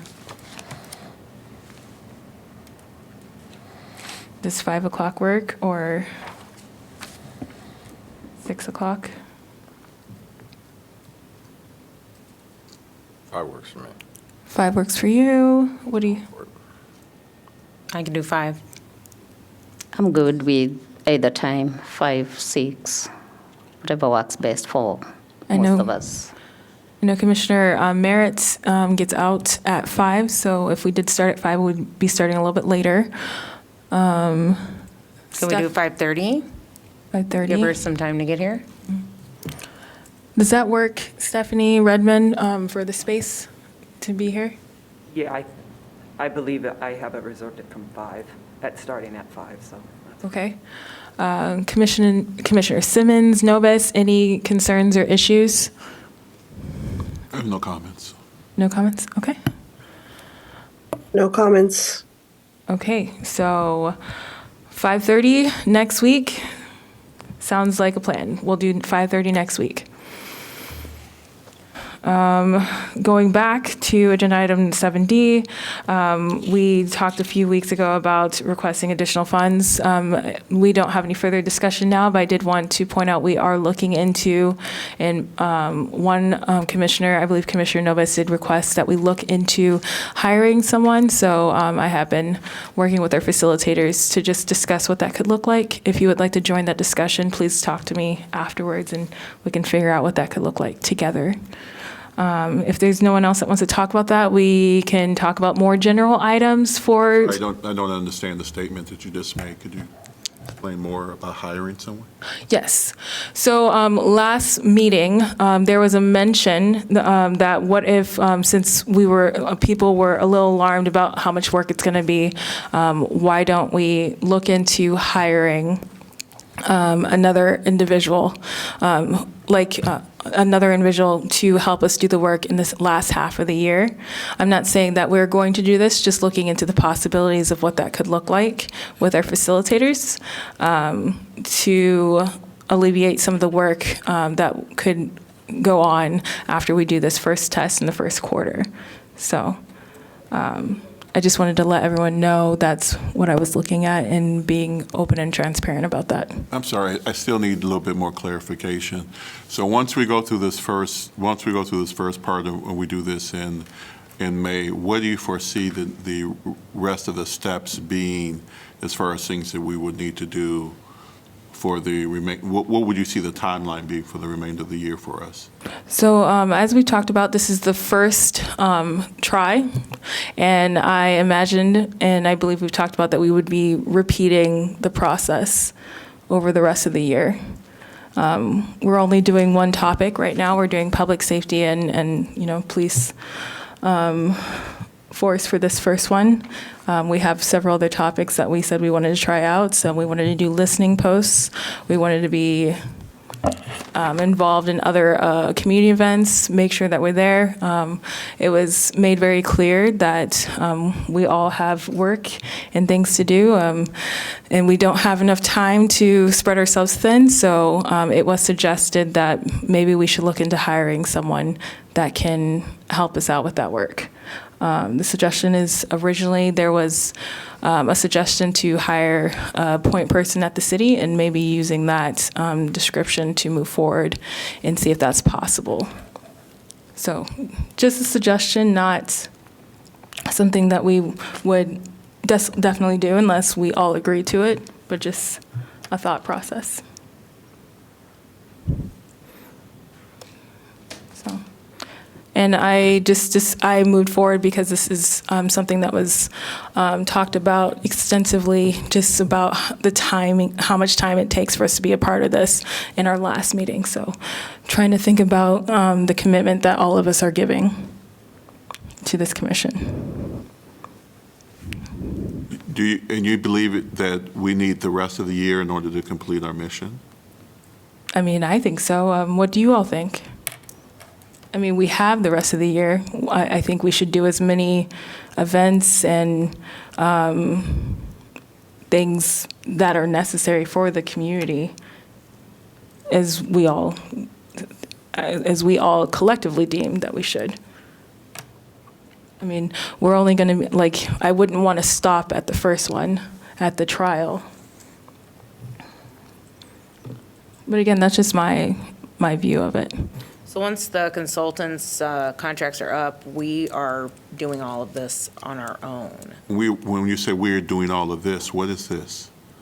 The putting together the events, the truth telling, and the healing for the people, for all these, because we have several different topics to cover, and this will just be one of them. I believe that what you believe is that our goal is to do as many of these as possible, and then once we do that, then we're to then give recommendations to the City Council on these specific truth-telling events that we've done? Well, all the collective events together. Right, on the truth-telling, or on the events that we've done. Mm-hmm. Lauren, I see your hand is raised.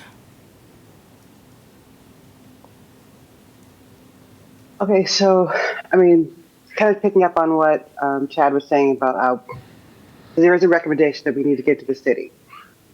And we also talked about this proposal requesting this money for specific events, topics, or projects. And I know Chad had a list of some of those options. Once I think we're doing this, this trial run, this stuff that's going to happen in March, and I think we could probably give the city recommendations in April. But since we have the commission approved to go through to December, and with this request of this additional money, I could see that being utilized for some of these projects that we have suggestions, or some of the ones we don't even know of, but they might be coming up, to use that money, after the contracts with the facilitators are done and we're kind of either the commission's on our own, or we've actually maybe hired somebody, or the city hires somebody to help facilitate what we've recommended. I guess, I'm sorry if I'm kind of speaking off my head here, but I'm seeing that we are going to do a recommendation, I think, come April, once we're done with this, the plan that we have here, the roadmap. But I also see that the money that we are requesting for specific projects that either we already have ideas of, or ones that are going to be coming up, it's going to be something separate that I think that the commission and or the person that could get hired by the city could run through, if that makes any sense.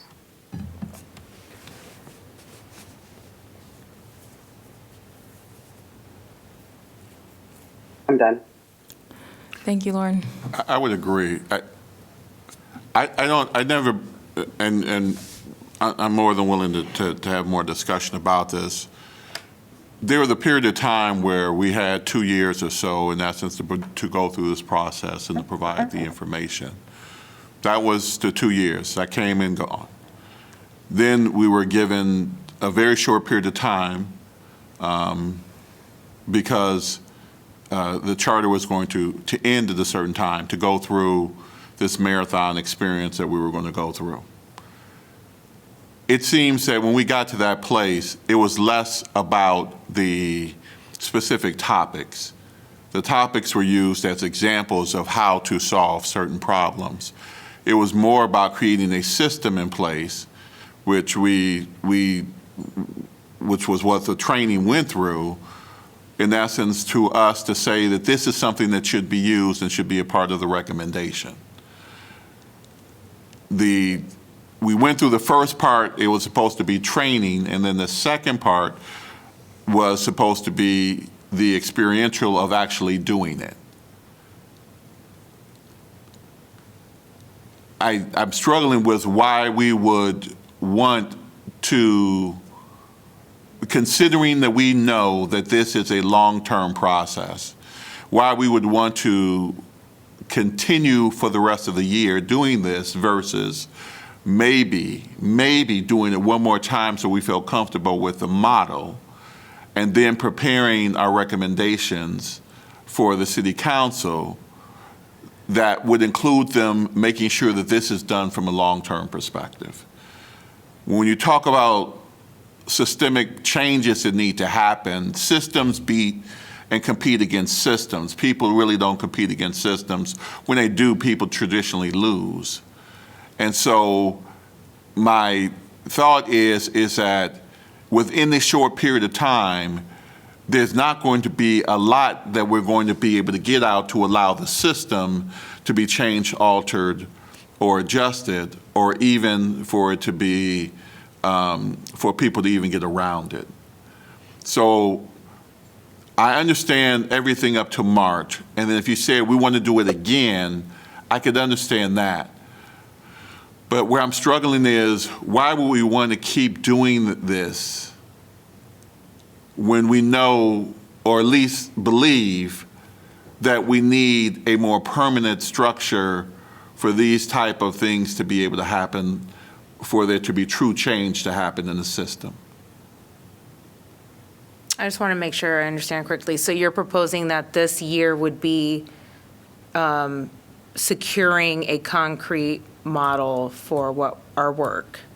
When you talk about something like education, there's a lot of things that could go under education. What you really want to do is you want to attack a specific problem, and then you want to go through the process. And through the process, you want to come up with what you believe are solutions. And then you want to implement some of those solutions, and then you want to then see if those solutions take, right? I just don't see us being able to do that with 4 or 5 topics. I understand why we picked them, but what we can offer is, here's the model. We put forth the model. We went through it. We went through the training. Then we actually tried to implement parts of the model. We learned from the experience, and then we want to make adjustments or changes. Mm-hmm. We said healing circles should be done by indigenous folks only. I'm curious in how that actually works. I understand the need to not, from a community perspective, to not give that up. But I'm still curious in how you implement something like that in such a way that it works. And even when we had the conversation of healing circles, we had the conversation that we possibly need not only people who are experienced at healing circles, but also professionals who are very experienced at dealing with things, you know, from trauma, and who are professionals at this. So there's some learnings that we're going to have from that experience. But I don't think we're going to come up with, quote unquote, the solution to all things education. We can simply say that here's a system that would allow something like issues around education, or something like the issues around housing, or something this would allow us to be engaged in the community in a very different way than we have traditionally engaged in them. And here's the model we recommend that you should use. And here's the way, in essence, you should go about it. Here's the way, in essence, you should think of funding it. Here are the issues that you need to be able to, that you should address. And here's how you know when it's not working or it is working, just as an example. So I'm thinking May, June, July. It took us a year from that time But just because we were given all of the time doesn't mean we should use it. And considering the type of effort and work we have to put in, which no other commission does, we're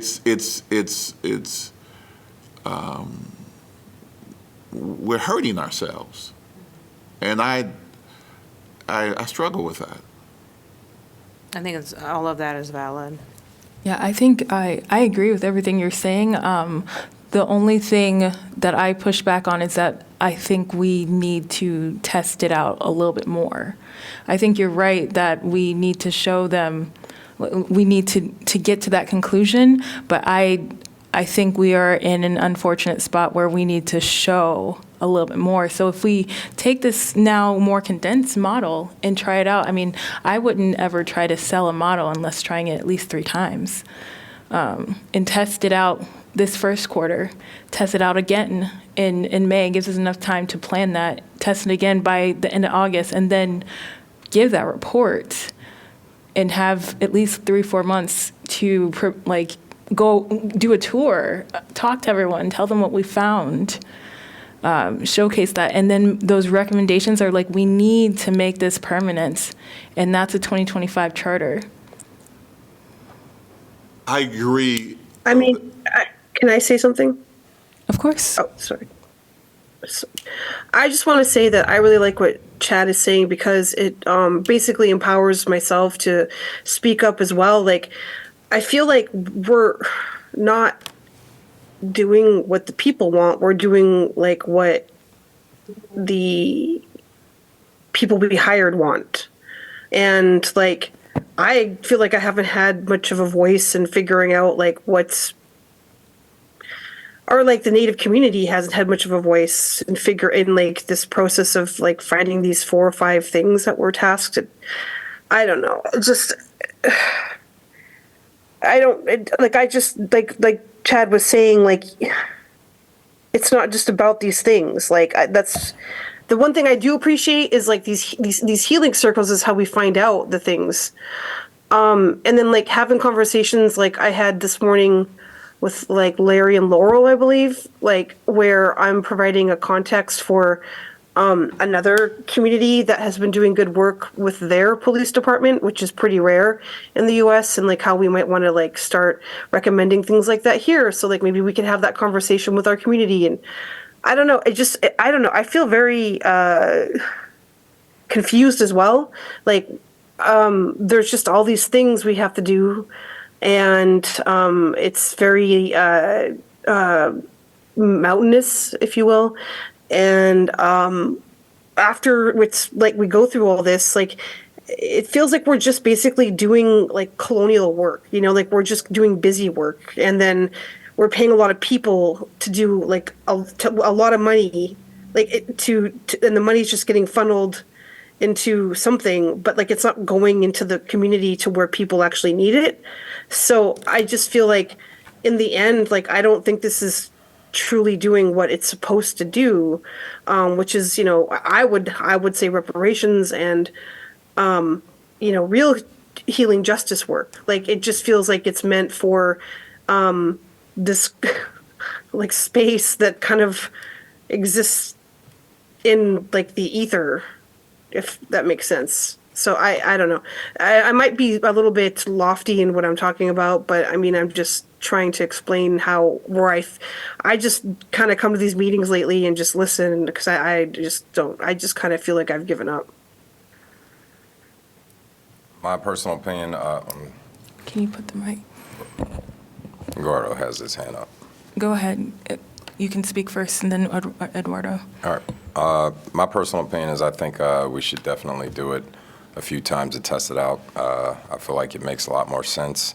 I do agree with testing a model and making sure it works before we go any further. And full disclosure, I got to get out of here in about 2 minutes, so got to go. Eduardo? Yes, similarly short. What the resolution or the charter says is that the TRC is going to submit recommendations. The TRC is not going to submit solutions. It's just recommendations. And those recommendations are based on the 3 lines of activity according to the charter, fact-finding, truth-telling, and healing. Now, regarding fact-finding, you have already agreed on a number of meetings ago that those were going to be 3 specific topics. So it's not either, absolutely all the facets of racial injustice. I think you mentioned the issue of criminal justice and public safety. That's one subject. The other one was economic development and empowerment, and the other one was education. So if by March you are going to carry out an integrated event on the question of public safety, it follows that perhaps once you learn how those events happen, the next ones are going to be easier, right? The difficult one is always the first one. Once you have the first one, which is your test of concept, then you can have, perhaps, as you have mentioned, 2 others in the second and third quarter on the other 2 topics. And in that case, what is nice about having a first event in March is that you can carry out and you can get conclusions on the basis of that. Yes, this is the kind of event we want to do, or perhaps you decide that there is no continuity from that. But I don't think that you can decide that before doing one of the events. It's just a matter of order to me. You decide after you have seen how it works, not before. So that's what I would say. I also have a certain limitation of time. But I would say that the charter is the best guide. And the charter is going to say, it says very clearly, right, that among the recommendations that you're going to submit to the city, you are going to also submit a recommendation on whether and how the work of the commission could continue. So there is no contradiction with the idea of models that are going to keep working on the question of racial injustices. That is not contradictory to having 2 or 3 events. I think, Eduardo, I understand exactly what you're saying. I totally don't agree, but I do understand what you're saying. But I think where we come in alignment is that there has to be recommendations that are in essence made. I do not believe that the model is the only thing that we're recommending, whether it works or not, or how it should work. I believe what it is that we're really trying to recommend is, are we creating something and putting something in place that will allow the community to be able to better help solve its problems? And in order to be able to do that, right, you do want to do some testing to make sure that you feel in all 3 areas that these things actually are things that can work. So I think that's kind of where we are in alignment of trying to make sure that we feel comfortable that the model is the thing that works. But I think the other thing that we're also trying to do is we're trying to say the way that we engage is something that works. And when I say engagement, what I'm saying is that it actually, the model will help us solve the problems that we've had in the past. And what we have traditionally done is that we've put out things that have not helped us solve the problems. So when you talk about the issue of that we're not responsible for solutions, I would simply say that we are responsible for creating an environment or a culture that will allow people to take care of themselves. And when people marched, they marched because they were in a situation where they saw someone put their knee on someone's neck. And the people that were arguing with the police, they were not trying to stop them from taking him to jail. They were really just trying to stop him from taking a life, because they knew that once you die, there is no other option. So I'm just saying here is that I think that it is going to be easier for us to solve the issues around what the city wants as it relates to the staff, and as it relates to what the city council wants as it relates to doing this work. I think that we also have to remember we're trying to do it for the people. And we had the conversation, you and I, about again, if you have been, and your history says that you have been enslaved. I don't know much about being an immigrant, so I cannot speak fully to that, other than if you're black, or if you are from African descent, or if you're dark skinned, then you're more likely to be treated like me, one who has a history, a family legacy of enslavement, than you are to be treated like someone else.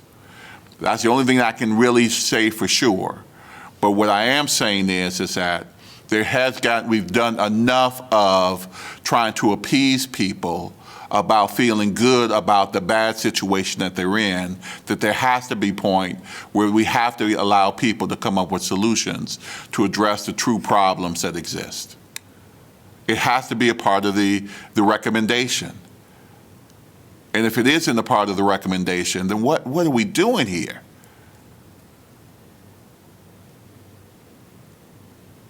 What I'm saying is that it is. And that is exactly what the charter says. No, I understand what the charter says. I'm asking but it's exactly what you're saying. I think we're in agreement.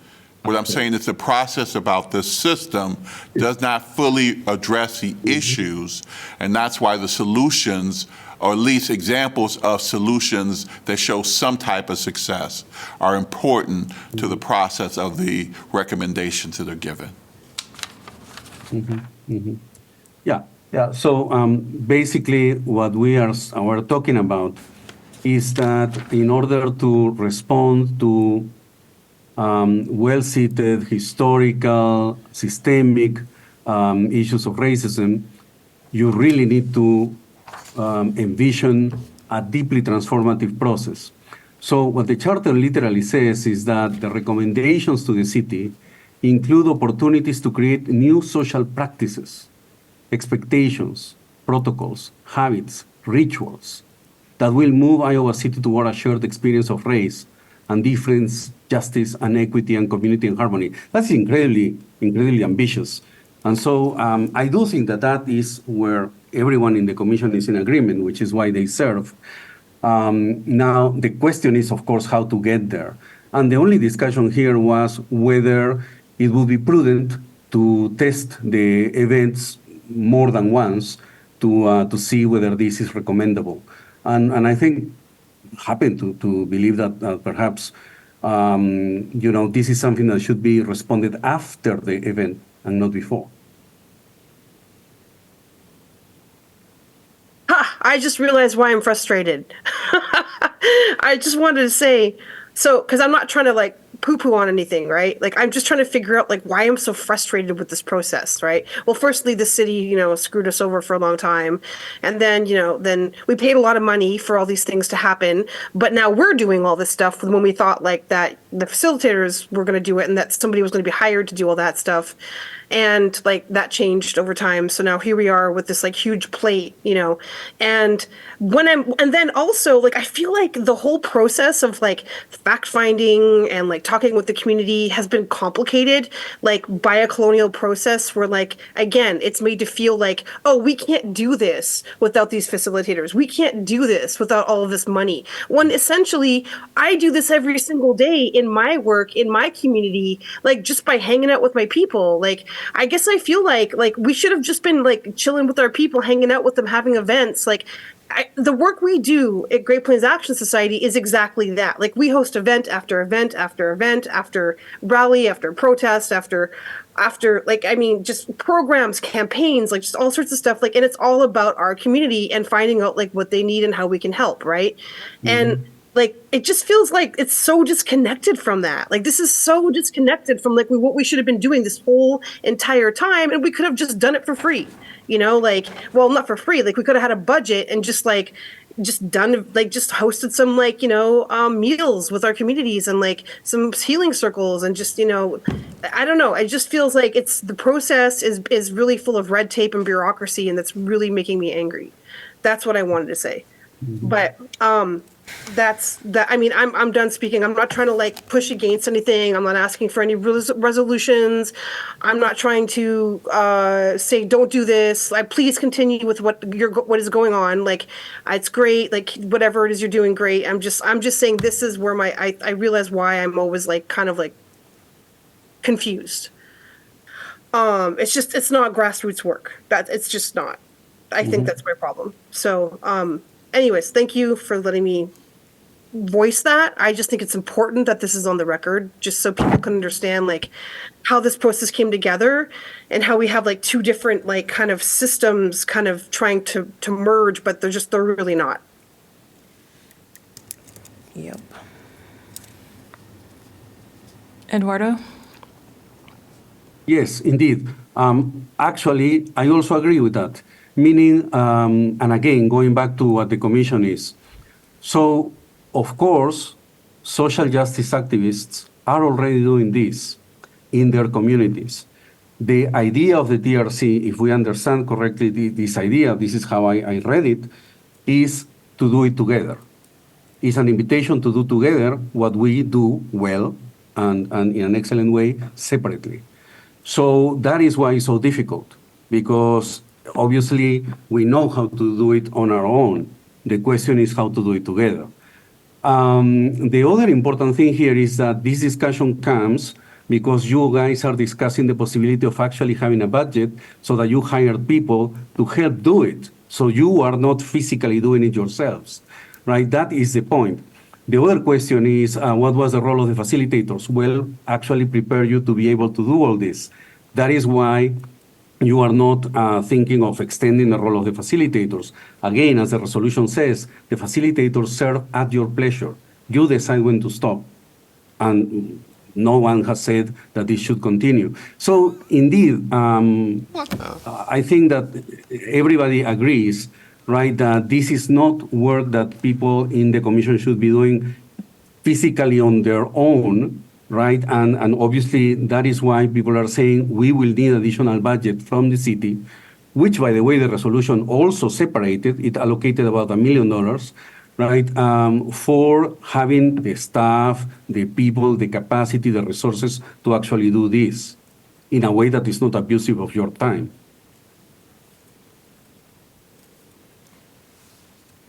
Yeah, thank you for that. I just appreciate the response. I mean, my what I had to say really didn't even need a response. Like I said, I just wanted it to be on record, like how I feel about it.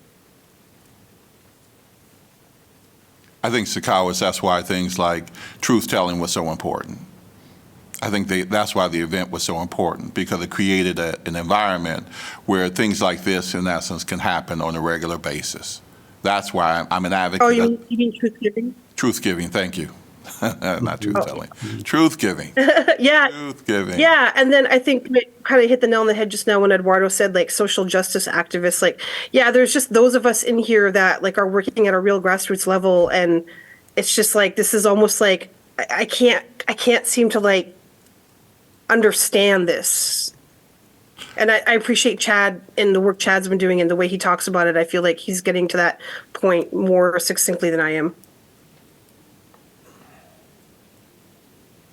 So I think I just want to make sure we're all on the same page. We are going to do this model. We're going to have the public presentation that's going to happen in March.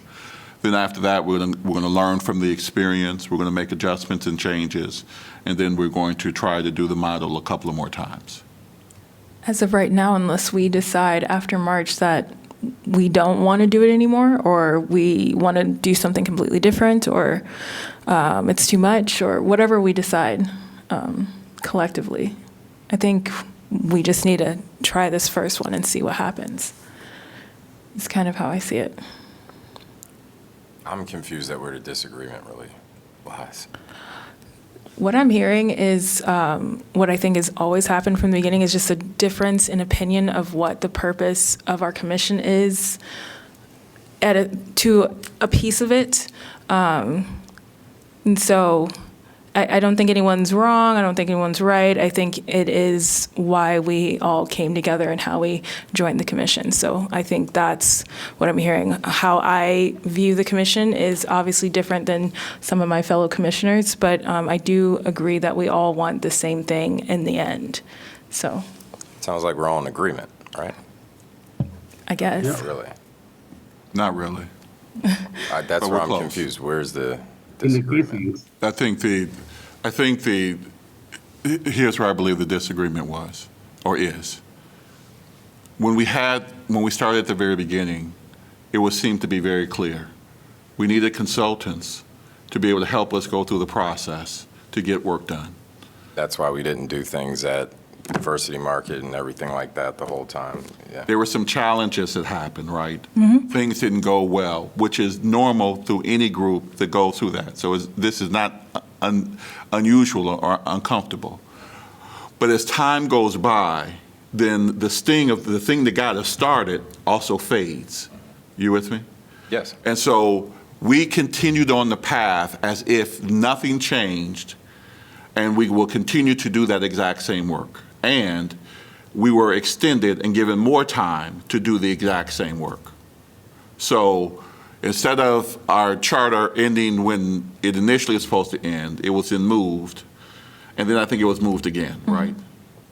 So we're on the same path of what we're doing. What I have been saying is that time is gone. That work no longer exists. It needs to be done by something permanent, but not by something that's ad hoc. What we want to do is come up with whatever we think that thing is.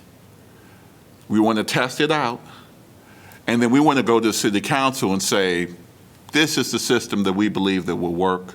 Here's the examples of things that we've done that we show that we think that we're really on the right path. Here's what we think you should invest. It should be a permanent commission.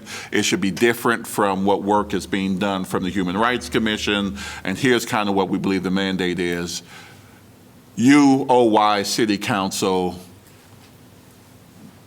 make it so to the best of your ability. And then they would then put something in place, in essence, that would continue down the path. That they wouldn't have us continue to do this work.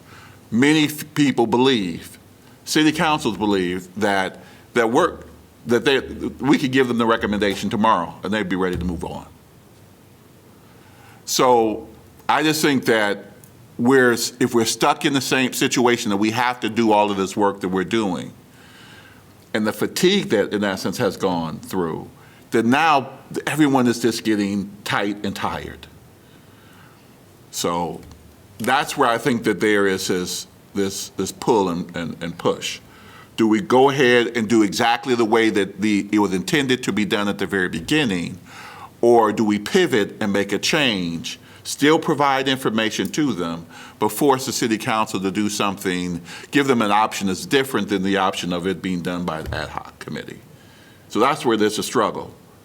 So you're right. Our chair has made sure we got the time to do the work. We can take the rest of the year. I say our time is up. And what we should do is we should take the next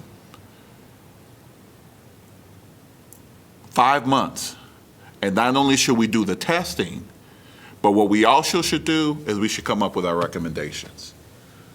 And I wanted to do it earlier because I wanted to fit in the budget. They're going to come up with their budget. The budget's going to be set in probably February, March. They'll probably wait until after the session is over with, the legislative session is over with. And then the budget's pretty much going to be set for fiscal year 2025. It's going to be done. So once that's done, there is you can't go after any extra money. You're done. Then it's just, okay, here's the recommendation. They'll come back and say, there's no money, and then we'll say, well, we'll try to plan it for the future, and then it'll disappear. So when I talk about it, I'm looking at it the way that our system works, not the way we want to work. I know the way we want to work, but our system puts it in such a situation that the system will destroy itself. It'll destroy everything that we put together, because eventually they're going to have to figure out how to do it. Now, most folks will tell you that the city council will give us a fair shot and they will look at everything that we've offered, and I believe that they will. But if anything requires cash.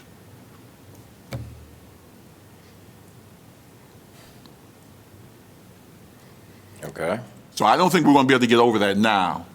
I just say, I don't want us to put ourselves through abuse, because now it's getting close to abuse, of working like Hebrew slaves for something that we're not going to get a return on the investment. I want a decent return on investment. And so when you say return on investment, what are you seeing? Because I see return on investment allowing people that don't normally get a chance to talk their opportunity to share their truths with the community, their opportunity to share what has happened to them, especially when it involves this topic of racial injustice, their opportunity to actually be seen. And I feel like that is a return on investment. I think that that would be a return on investment. I would agree with that. And I will acknowledge, because of how old I am, that it's not good enough for me. Because we've always had that. There's never not had that. They've always put us in situations where we can be heard. And never have we been able to solve our own problems. And I don't need anyone to help solve our problems for us. Only thing I need the city to do, which I think the city can do, is just be a good referee. Just make sure that someone doesn't come up behind and hit me on the back of the head. You know, look, I understand you want to go ahead and you want, vouchers for children. Well, let me at least work with people to figure out, how I can get around that or how I can stop that. I understand that you want, whatever it is that people want to do, I'm fine with that. I went to a housing conference. I drove myself to Nashville for a housing conference, and I'll just simply say this. I've never been around so many sharp, intelligent people around housing. And what they ultimately told me is that the reason we have housing issues, affordable housing issues, really the reason is we just don't have enough housing. And the reason we don't have enough housing, because to have enough housing, you have to have enough green space.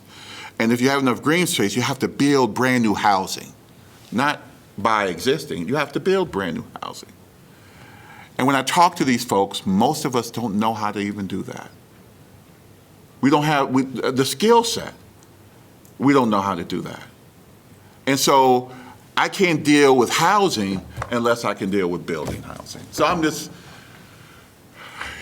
if it's about people being heard, I think we're going to get there. I don't think that's going to be a problem. But it's about solving our problems.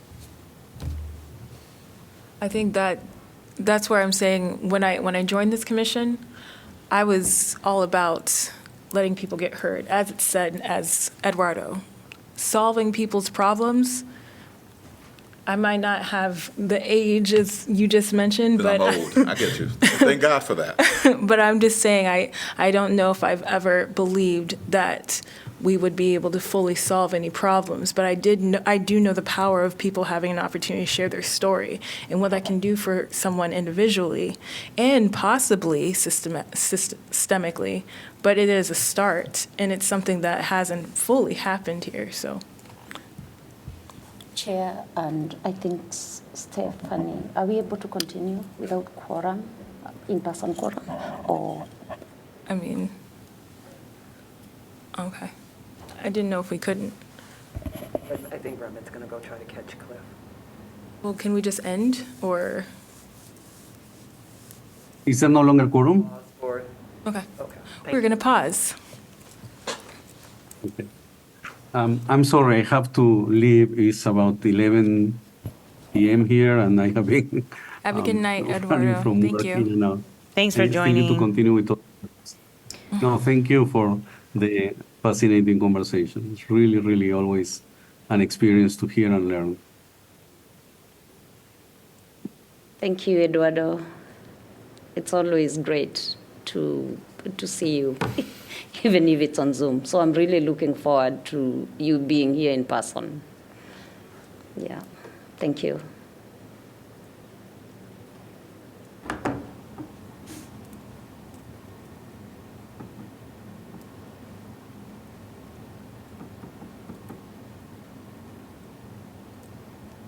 What's the quorum number?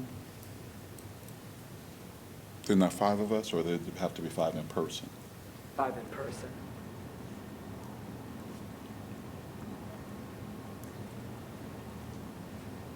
Teaching informal? Huh? Or is this like a normal quiet moment? Oh, yeah, we paused. Okay, so I caught with Cliff, and he just has to go. So I guess we don't have a meeting because we don't have quorum. All right. So what do I do? Say we're just done? Yeah, we're done, and we'll pick back up with our next meeting, wherever we left off and on the agenda. Redmond, did you say we can't continue? We can. But I thought you said we don't have a meeting. Does that mean, what about what has gone on before? No, from this point on, you just lost quorum just when Cliff left. Right. Everything else before that was a legit meeting. It just didn't come to an adjournment normally, so we would normally have an adjournment. Oh, so, Yeah. okay, thank you. And so, Redmond, next week, you want to present first then? Yes, I'll be prepared. Okay, sorry about Yeah, that. nope. Oh, I forgot about that. It's okay. Honestly, it was going to dovetail into this conversation, so it's probably be good whenever we do get to speak on it. Yeah. All right, well, thank you, everyone.